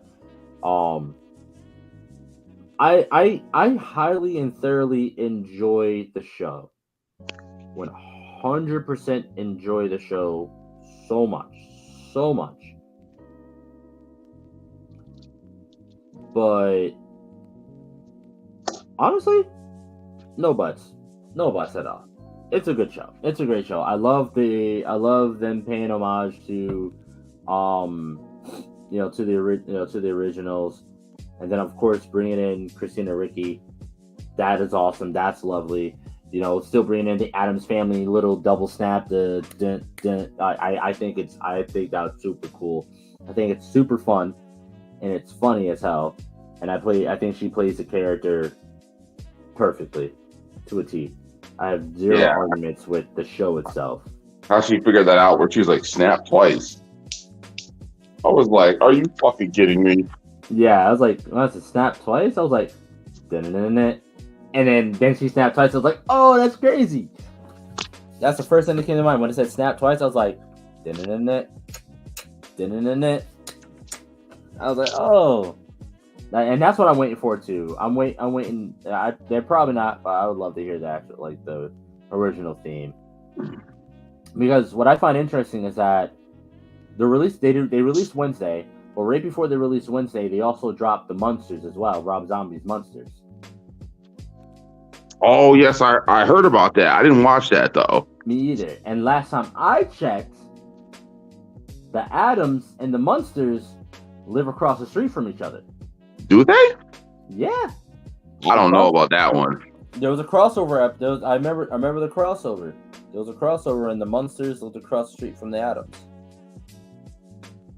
Because they went over to the Munsters, the Addams went over to the Munsters to welcome them, and they opened the door, and it's like, because that's what the Munsters were.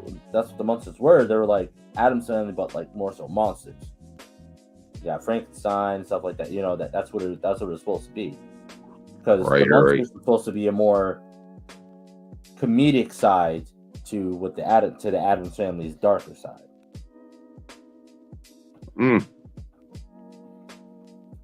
And yeah, I strongly believe, and especially the fact that now you're seeing in the show that there are actual monsters. It's not just they're a family that's dark and morbid. No, there's actual whole supernatural world out there that they're a part of. Yeah.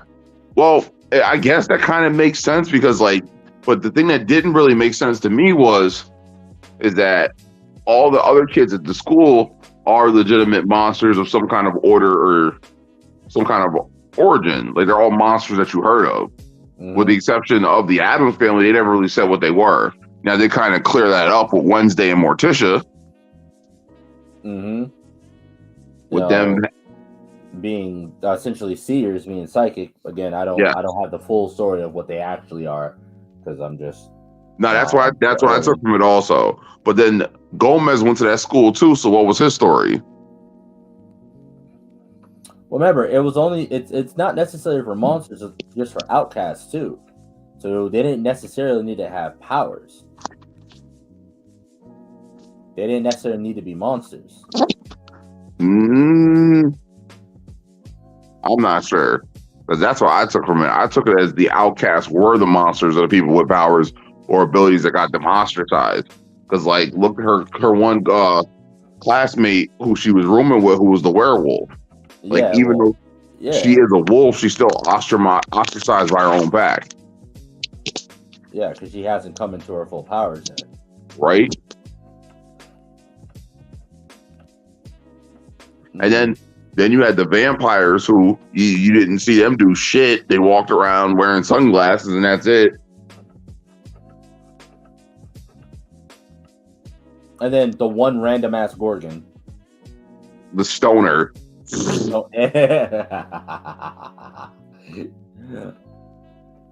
and then, do they ever tell you what the other kid is? The artist dude? His power was never given a title or explained, but I like to call it conjuring. All right, because I haven't gotten to that part yet where they explain him. I got to the part where he just walked out of All right, so the last episode I saw is when the monster attacked the homeless dude with the camera. Okay. Yeah, so I'm early on. That's like episode 3, I think. But yeah, it's I thoroughly enjoy the show, and I look forward to a season 2 because they definitely set it up. It seems like they're setting it up for definitely a season 2. Yeah, I feel there's been a lot of good stuff going on, and when it comes to like media lately, and pop culture, it's been really fun. It's nice to see things. And this is something that we haven't heard about for a while, but Spider-Verse 2. Wait, say that again. You're breaking up. We haven't heard about it in a while, but Spider-Verse 2. Oh, yes. Hold on. Before we jump into that, I got something I want to ask you. So, because I just said the thing about the vampires. So you have not watched the new Interview with a Vampire? No, I have not. Listen, because I know you got a particular taste when it comes to supernatural stuff, just like I do. You need to sit through that ASAP. All right. Right. What's it on right now? So I know it's on it. It's on AMC. So I should be able to watch it through Hulu, though, right? I watched it through Amazon. Amazon? Mm-hmm. All right. Yeah. I got Amazon. Yeah. So I'll get on that. I'm gonna try to blow through Wednesday, and I'm gonna sit through that because it's still going on, right? The season hasn't ended yet, right? It's still going. For what? For Interview with a Vampire. It has ended. Oh, the season ended. Okay, so it'll be up there, so I'll be able to binge watch it all. I want to say the first season was 8 or 9 episodes. Which is interesting because wasn't it actually on TV? It was. Oh, come on. Don't tell me TV's starting to do this 8 or 9 episode season shit. Well, I think it was one of those things like where they tested the waters. They want to see how it was going to work because it was on AMC. Oh, no, it is labeled as a limited series. That would make sense. Yeah. So, okay. I wonder. All right, so I'm gonna take you back. I'm gonna take you way back, way back. Back in the day, the Sci-Fi Channel. Mm-hmm. Do you remember Tin Man? Yes. Their limited series. It was like 3 episodes, but they were long ass episodes. Oh, The Wizard of Oz, and I remember Alan Cumming was a scarecrow. Yup. That started it all with these limited series shit. With limited time, we're gonna tell a story just with a few episodes shit. I thoroughly enjoyed Tin Man. It was lovely. I would absolutely 100% go back and rewatch it. But I feel like it set a precedent, and this is what's pissing me off. I want substance.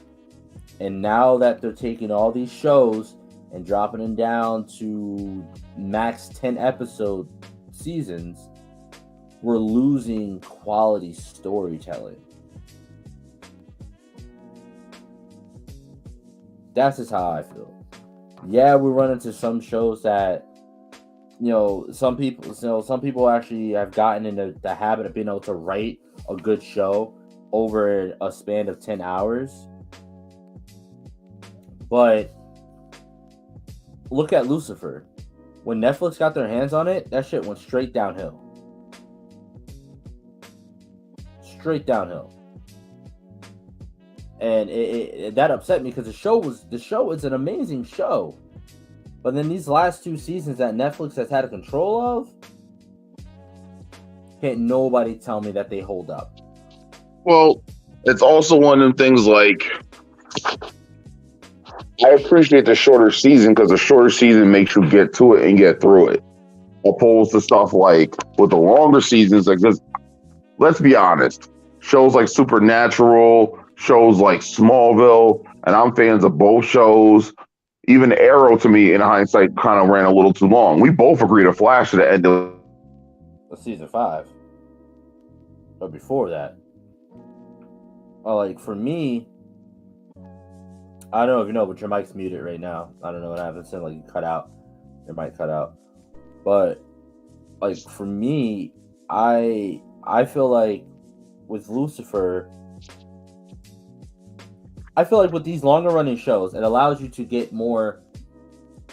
It gives you an experience because now you become engrossed in this show. Now you're thinking about what's going to happen in the next episode all the way until that next episode.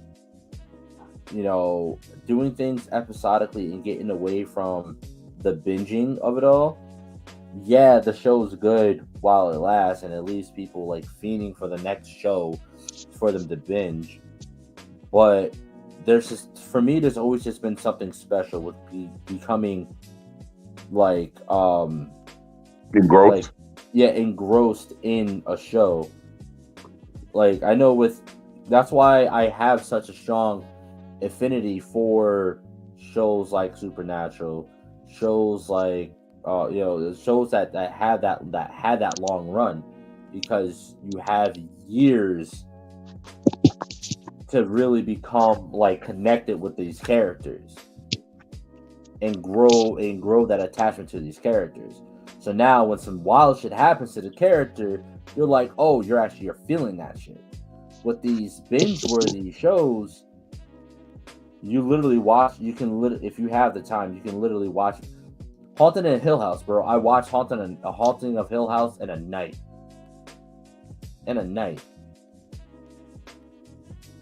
Kind of regretting watching it in the night. I'm not gonna lie, that just get the fuck out of me. Never seen it. What? Oh my god, bro! Haunting of Hill House is the most legitimately scary show I've watched in years. A show that actually had me a little shook. Yeah. And it takes a lot to get me shook, bro. It takes a lot to get me shook. Like, my tolerance for scare is high. And this show literally had me climb the wall real quick.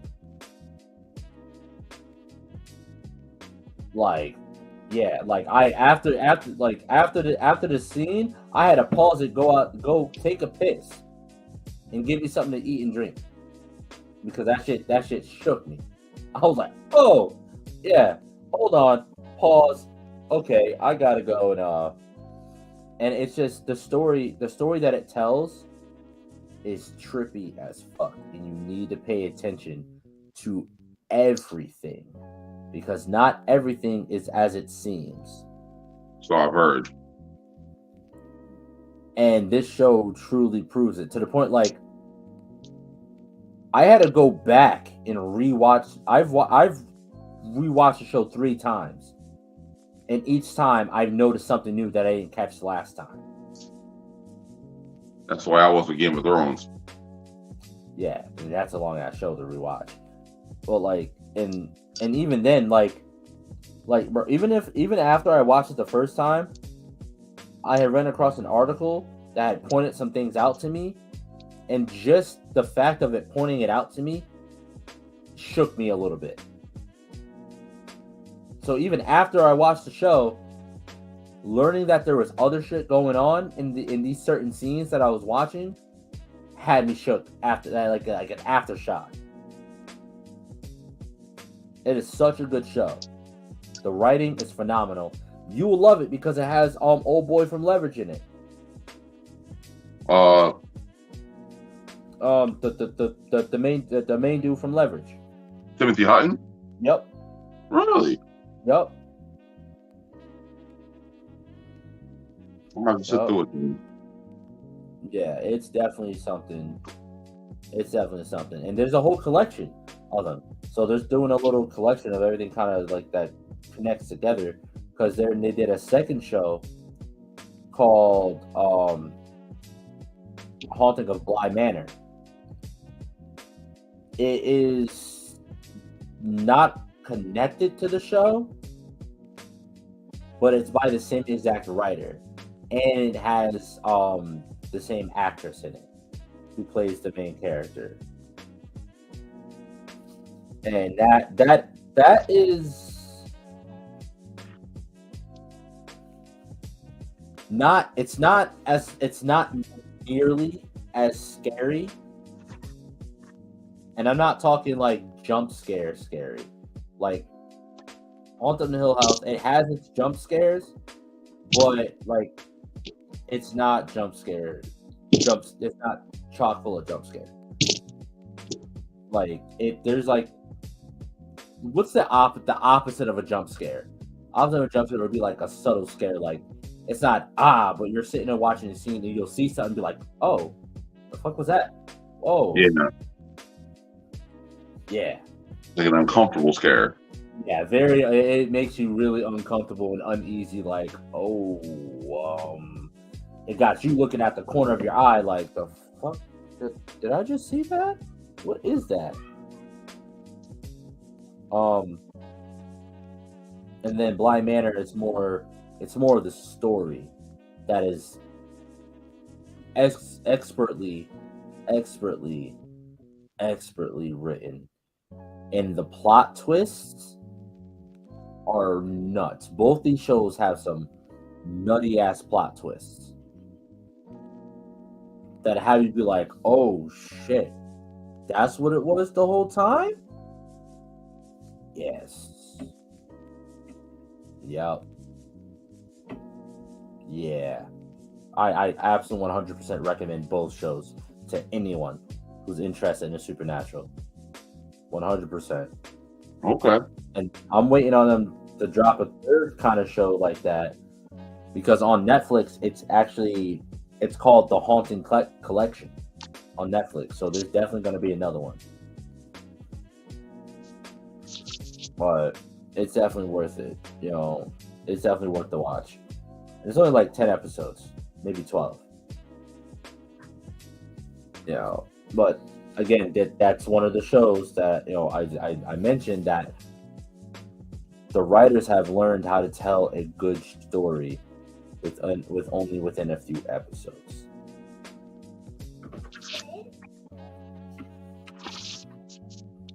So I don't know.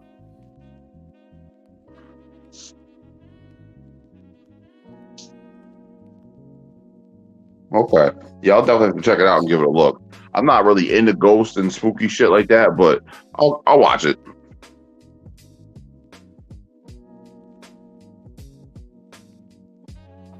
I mean, yeah. I mean, I wasn't either, but like I said, it's something that really got me and brought me in. So it was really, really, really interesting. Like I said, I'm more into like the vampires and werewolf stuff, not really into ghosts, really. Right. That's one of the reasons why I was telling you about Interview with a Vampire, because apparently Anne Rice has her own little shared universe and all her stuff intertwines. Yeah, exactly. That's what you know, Interview with a Vampire and Queen of the Damned, and I think that's a 5-book series.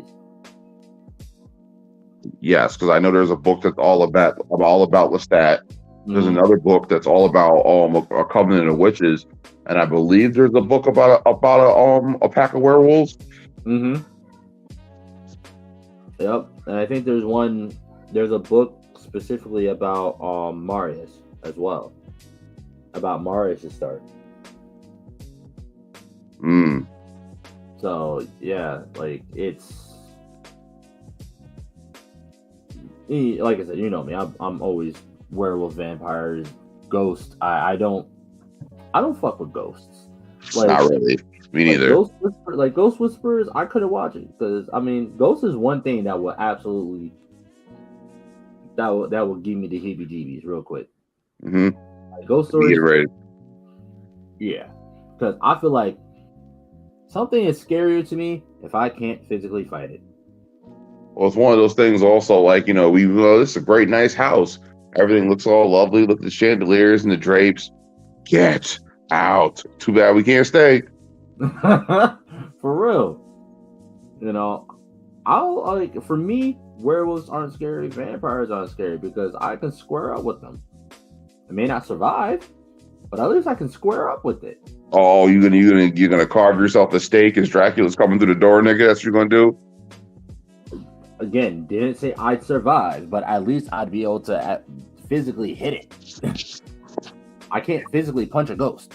Said he said his prayers. He forged silver bullets, and then he never left the house again on a full moon. Damn near. Werewolf jump on my house. Okay, I'm gonna square up. I mean, hey, at least in the end, I done fought a werewolf and probably became a werewolf. I'm fine with either one of those. Also, would you rather be a werewolf or a vampire? Absolutely fucking werewolf, hands down. Mm. I am a black man. Why would I want to walk around being pale and pasty and can't even go out in the sunlight? That is disrespectful to my melanin, sir. Listen, hey man, that depends on the version of the story you're reading. And I quote, the older we get, the more the sun loses their effect on us. What's a dying distant star to a 500-year-old vampire? Yeah, I feel that. Yes, absolutely. I feel that. But at the same time, I just feel like there's so many more perks to being a werewolf than a vampire. I agree. I'd rather be a werewolf also. But I want to be able to control when I change and change whenever I want. I don't know about this whole being a slave to the moon cycle type shit. I mean, but again, that takes time. And the fact that werewolves, they're not immortal, they just age really slow. You got time to hone it and learn and control it. Because now you can walk out in the daylight and still have all the powers of a werewolf. Right. You still, even when you're not transformed, you still have super strength, you still have super hearing, you still have super smell, you still have super speed, or at least enhanced speed. I want to be like Lucian from Underworld and Scott McCall mixed together. Yeah, absolutely, exactly. Which that reminds me, I'm getting what is going to be on Paramount or Peacock. Paramount. I'm getting my free trial for Paramount just to watch that, and then canceling it immediately after. So am I. Immediately after. So, I hope it's good, dude. I hope this Teen Wolf movie is good. There was no season. There was no season I was always disappointed with. I mean, there were a few things I didn't like between the seasons, them getting rid of certain people, them trying to make certain people couples or certain people love interests. Other than that, I thought the show was great. That last season was trash. The one with the Ghost Riders? It got funky with the Ghost Riders, but that last season where Gerard comes back and reveals the supernatural world to everything. I don't know. I felt like it's tough. Well, it's still tough for me to push through. Like, I pushed through it the first time, but I started rewatching it and stuff like that, and I still haven't got to that. I'm literally on the episode after it all gets revealed about werewolves and stuff like that. I can't push through it because I'm just like I didn't like that idea or concept at all. I agree. Well, the one thing I always thought was interesting about that show is how they showed so many other supernatural things, from the berserkers to the wendigos to the were-jaguars to the chimeras to the coyotes to the kitsunes, everything. Yeah, to the kenema, and I didn't even know about half them shits. Yeah, I didn't even know what the hell a kenema was. Right? And then like when they went into detail about this shit, and then there's like the whole thing with the Alpha Pack, and then the Druids and how they worked with and how they intertwined with shit. And I was like, okay, like just the lore in the universe on top of the storytelling with that was just. It was so good. It was so good. Hands down, idea world building. Hands down. The only thing I always thought was interesting is that the one supernatural creature you never saw them come across was vampires. And I don't give a damn. I was fine with that. I get the whole thing because we've seen it in Twilight. It's the big bad rivalry. We've seen it in Underworld. But if I could have seen Scott McCall or even Derek Hale square off with a vamp who was on their level of power, like, so you're an alpha of your pack. I'm a king of a nest. What you want to do? Like, yeah, but I don't know. I just kind of feel like, yeah, they only didn't do it because it was coming off the heels of Twilight, of Breaking Dawn. And they're like, people were tired of the werewolf vampire rivalry. I'm not. Underworld did it miraculous, perfect, except for Blood Wars. Blood War was absolutely doo-doo, bro. That movie was horrible. Like Awakening was good. Awakening was good. But Blood War made 0 sense. No sense whatsoever. Did you watch Blood War? I did. I got halfway through it and I changed the channel. Didn't hold my attention. Yep. Like I said, Awakening was not bad. Awakening was decent. I knew they were going to go downhill once they got rid of Scott Speedman. Yeah, but all they needed to do was do an Awakening 2 and have her find him. But like they went in a completely different direction. You created such a cool character specific to that universe or film group or whatever you want to call it, and then you killed them all. That didn't make sense to me. Yeah, the whole point was he was supposed to be the main character. He was the whole important part of the whole story. Like your power might be limitless. The story was complete, right? There's never been a Hydra before. Your power might be limitless, and then this nigga dies. Well, that's your limit. I guess I had a limit. And then he dies over the stupidest way. He got hit with a silver grenade. Like, really? That's it? That's how he dies? Nah. This man got ran through by a legendary vampire, by an ancient. He got ran through by an ancient and died and got brought back to life. He literally has the blood of an immortal running through his veins. And he's the descendant of the original supernatural family and original immortal. Like, it just didn't make sense to me. It did it. Not only that, he had it double times because Selene drank Corvinus's blood. Yeah. So that she had it running through her veins, and then she used her blood to heal him. He was already a descendant of the Corvinus bloodline. He was already a direct descendant. He might as well have walked in that room like, I got big dick energy. What up? For real.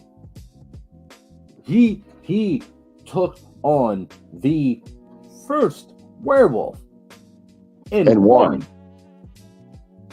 With no power ups, there wasn't even a fight. Michael dropped out of the sky and whooped Williams' ass. He said, William, no. Splat. And then went splat everywhere. Like, that makeup crew was fantastic. Oh, absolutely. They were great, but not. Yeah, even the makeup crew was great, but also the animatronic crew, the engineering crew was great. Right. I feel like that's also where Awakening started going downhill because it was more the Lycans became more CGI than they were practical.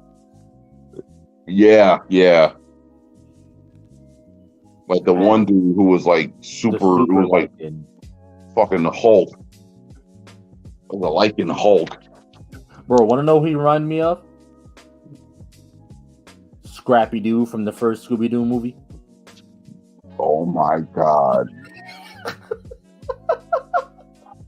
The way he changed. Oh my god. He said Scrappy fucking dude.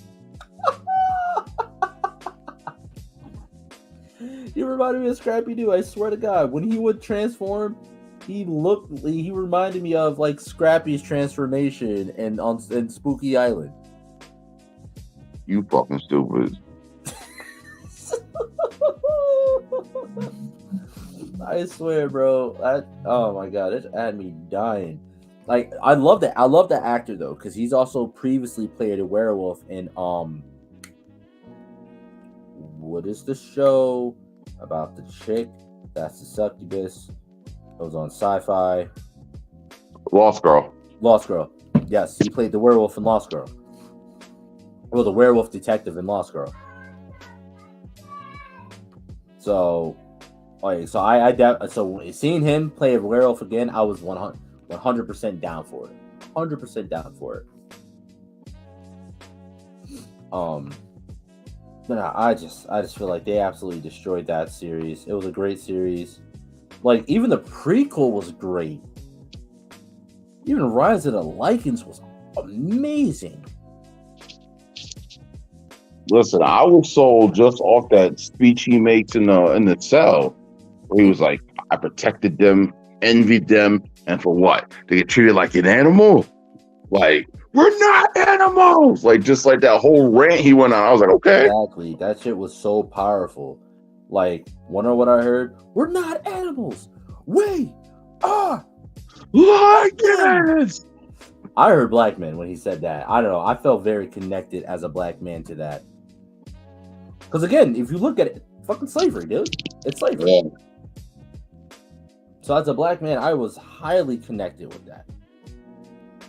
Like, no, like he gave me Django vibes. So what do you like about being a bounty hunter? I can kill white men and get paid for it. So yeah, bro. He was and a really interesting undertone that I don't think a lot of people caught. You know, of course, you know, we say this all the time. History is written by the victors. Right? Their history is literally written by victors. Yeah. Well, I remember being a teenager watching that, and then like when she tells the whole story about how Victor's the original vampire, and then they talk about the whole thing with the sons of the Corvinus clan. I'm like, that doesn't make sense. I literally leaned over to my mother and went, "Wouldn't that make Marcus the elder and not him?" Mm-hmm. And sure enough, that's what was revealed to be true. Yup. I said the same thing.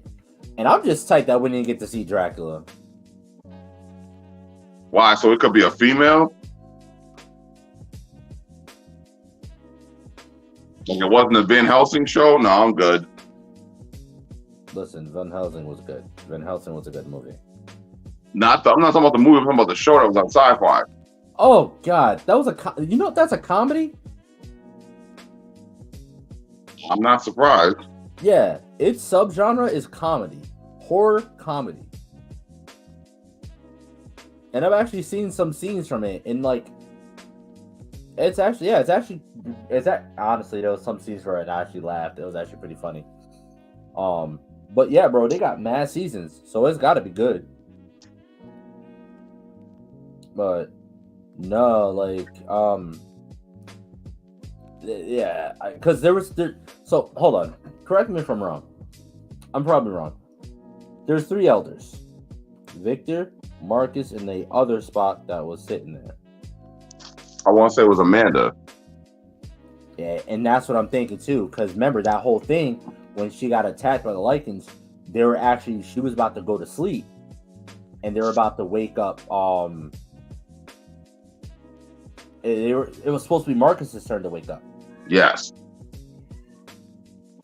Yeah. Oh. Yeah. So yeah. Okay. So they didn't even have Dracula in there, bro. Now I'm really thinking about it.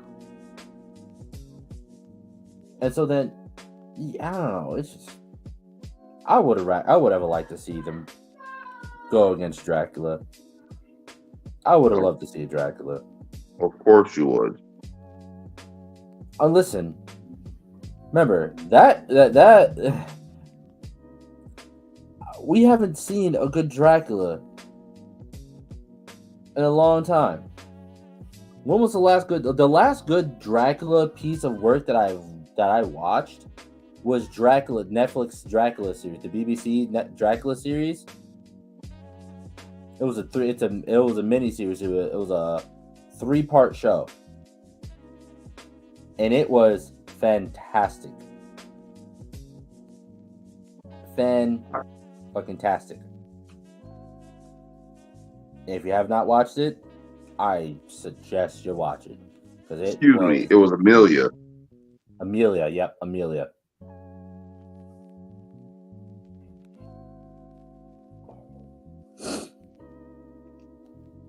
Yeah, I know. I haven't watched it. Now I'm thinking, like, how would that have turned out if Marcus was woken up first? What'd you say?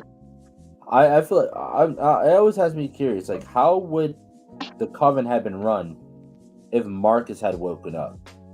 Because remember, that entire coven was run by Amelia, and that's why it had gotten like the way it was. It was kind of unruly, kind of out of hand a little bit. Everyone doing their own thing, like. And, again, Marcus had been asleep the longest. Marcus has been asleep the longest because Marcus was asleep when Victor was ruling, when the whole Rise of the Lycans happened. 2 asleep, 1 awake. That's what's meant to be. It's Marcus's turn to ruin. Mm-hmm. I'm just thinking, like, he would have woken up, looked at everything Victor had done, looked at everything that Amelia had done. It would have been like everyone dies. Nope. He still would have been tight. Even if it was his turn, he would have still have been tight. At the way Victor and Amelia had taken what they had taken. Oh, it'd have been a full-on rebellion one way or another. There definitely would have been a war, so that the lines would have been drawn differently. Like, he more or less, I could picture him walking in there and being like, yo, either you're with me or against me. Whose side are you on? Oh, absolutely. And another thing too. Oh, go ahead. I feel like he would have ended the war between vampires and Lycans. Oh, he did that real quick. But it would have been one of those things where it would have been more of an axe to grind against Victor because he knew the truth too. Like, oh, you want to talk about your precious dark father? You know what he really did? Yeah, and he hid the truth. When he went to sleep, he completely, essentially rewrote history. He rewrote Marcus's history, and made himself be the first vampire instead of Marcus. So Marcus would have woke up, saw. Wait, what? He who? No, I'm the first vampire. Really? I turned him and Amelia. No. Yeah. He turned him and Amelia. Like, I turned him because I needed his army. Mm-hmm. And he definitely would have squashed it and be like, listen, my brother's a werewolf. We're not doing this infighting here. I love my brother, and they are essentially my nephews and nieces. So we all gonna work together, and we're gonna rule this world ourselves. Marcus would have taken over the world. Right. He would have taken over the world. He would have brought peace between vampires and Lycans for the most part. Because again, like I said, he would have stepped in like, this is what we're doing. We're calling a truce with the werewolves. We're drawing an alliance with the werewolves on equal footing. And if you don't like it, you can get the fuck out. Or even no, he would have just murked him. He would have just killed him. Or another question was, and this is something I always thought was interesting: if a hybrid bit someone, does the hybrid create a hybrid? No, they actually answered that. I remember the answer. No, he wouldn't, because in order to become a hybrid, you have to be a descendant of the Corvinus bloodline. And the only reason why he was able to become a hybrid is because he had the genetic mutation. Because they had already ran through other. He was the last one for them to test on. So they had already found other descendants of Corvinus, and he was the only one that had the genetic marker, the genetic mutation that would allow both lycanthropy and vampirism.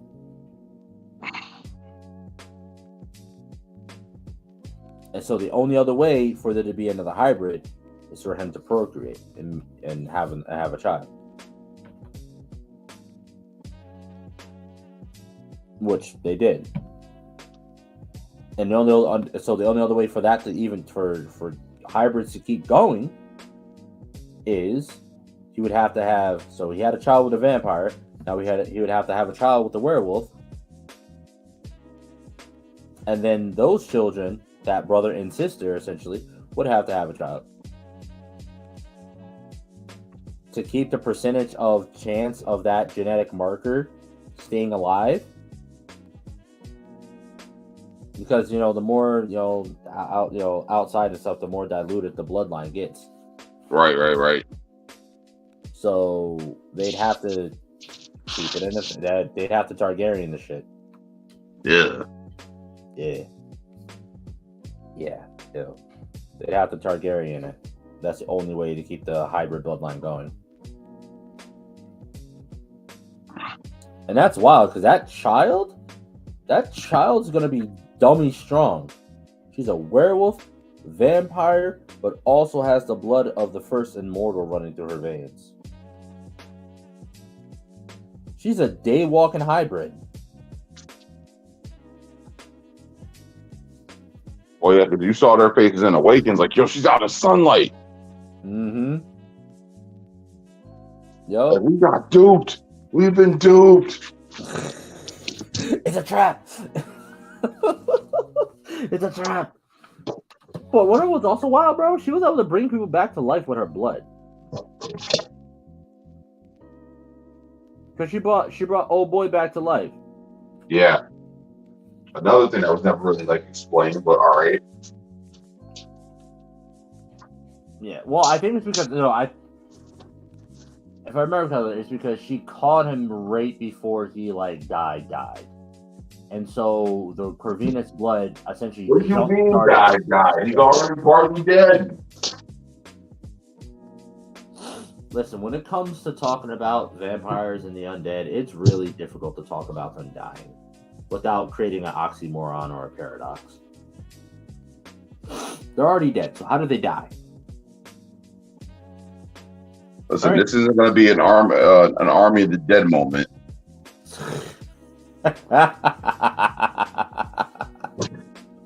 Oh my god!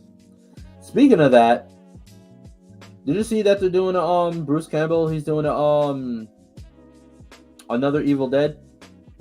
I've never seen the other ones. All right, so you got to watch the original. So you got to watch 1, 2, 3 is Army of the Dead. So it's Evil Dead 1, Evil Dead 2, and then there's Army of the Dead. And then they did he did the remake. He did a remake, or complete remake, a modern remake, and it was actually, people said it was actually really good too. It was a complete remake of the first one, and people said it was actually really good. And then he has Ash vs. Evil Dead, which is on Netflix, and that was good as hell too. That show was pretty good too. So you got a lot of material. You got 3 movies, well 4 possibly, 3 to 4 movies in a whole series. It's worth it. It's good, and it's funny too. It's dark funny, which is even funnier. Woo. Fuck you. Thank you. Oh man. But yeah. I feel like we talked about a lot this episode. We talked about a lot. There was a lot to unpack, and it feels good. We're sitting at 2 hours and 30 minutes. Minus the 5 minutes it took us to, for the buffering and stuff. Whew, damn. Hopefully I'm not catching the cold. I'm about to give me some orange juice. All right, ladies and gentlemen, we're gonna call it for the night. That has been the Super Breakdown, where we break down superheroes, movies, pop culture in general. I'm your guy, Power Maximus, here with everyone's favorite demigod, Lord Triage. We need you guys to keep an eye out. We're gonna be having 2 other hosts coming onto the show soon. That just shows we are growing and we are building. We're gonna have 2 other hosts coming on, and we can't wait for you guys to get to know them, get to see them. They're just as mentally disturbed as we are, so you're gonna love them. And that's saying something. And that is definitely saying something. So we look forward to seeing you guys again, not next week, but the Sunday after, every other week. It's gonna be fun. Keep an eye out. We're still working on getting some new merch. It's good. We got a lot of stuff coming up for you guys. We got a lot planned. It's gonna be a fun time. So just stay tuned. Like, comment, subscribe, share. Take a look at the Facebook, the Super Breakdown on Facebook. Listen, we love doing this. This is like damn near the highlight of our week. We love doing this. It's so fun to sit down and be able to nerd out in a safe environment. That's what we're trying to do here. We want a safe environment for our people, our level 7s, our nerds, our geeks, our pop culture buffs to come and just be themselves and just talk about the shit that they love to talk about. You know what I mean? With little to no judgment. Because at the end of the day, we're still gonna judge you, but we're gonna love you about it. So we welcome everyone, and we thank you guys for listening and watching. Catch us on Spotify too. We're gonna be having a few episodes that'll be dropping on Spotify later this week. We're doing some editing on them, getting them all straight for y'all listening pleasure. So please check it out. Give us a listen. Share with your friends. We're gonna have a good time. You got any final words for them, Triage?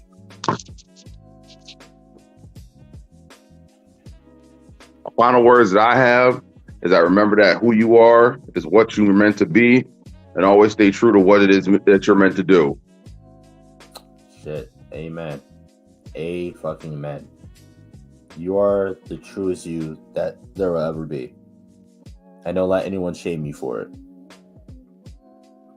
I was about to say something, but we at the end of it, so I'm not even gonna. We can stop not being PC. So fuck it. I was gonna say, unless you're a pedophile, then you're completely judged and you have no home here. Yes. We take motherfuckers like that, throw them off a roof into the back of a garbage truck, and then go, oops. Cowabunga!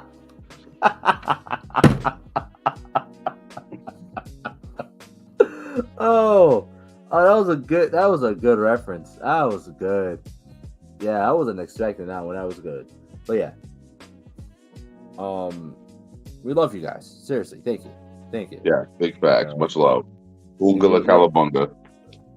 Absolutely. And you guys will definitely see this show becoming more getting a little more wild lately, because again, we're just gonna, like you said, we're gonna start being our true selves, and we're just gonna start talking our shit. We're really just gonna start talking our shit. So stay tuned. It's gonna be a fun ride. All right, guys. Catch you next time. Peace. Peace.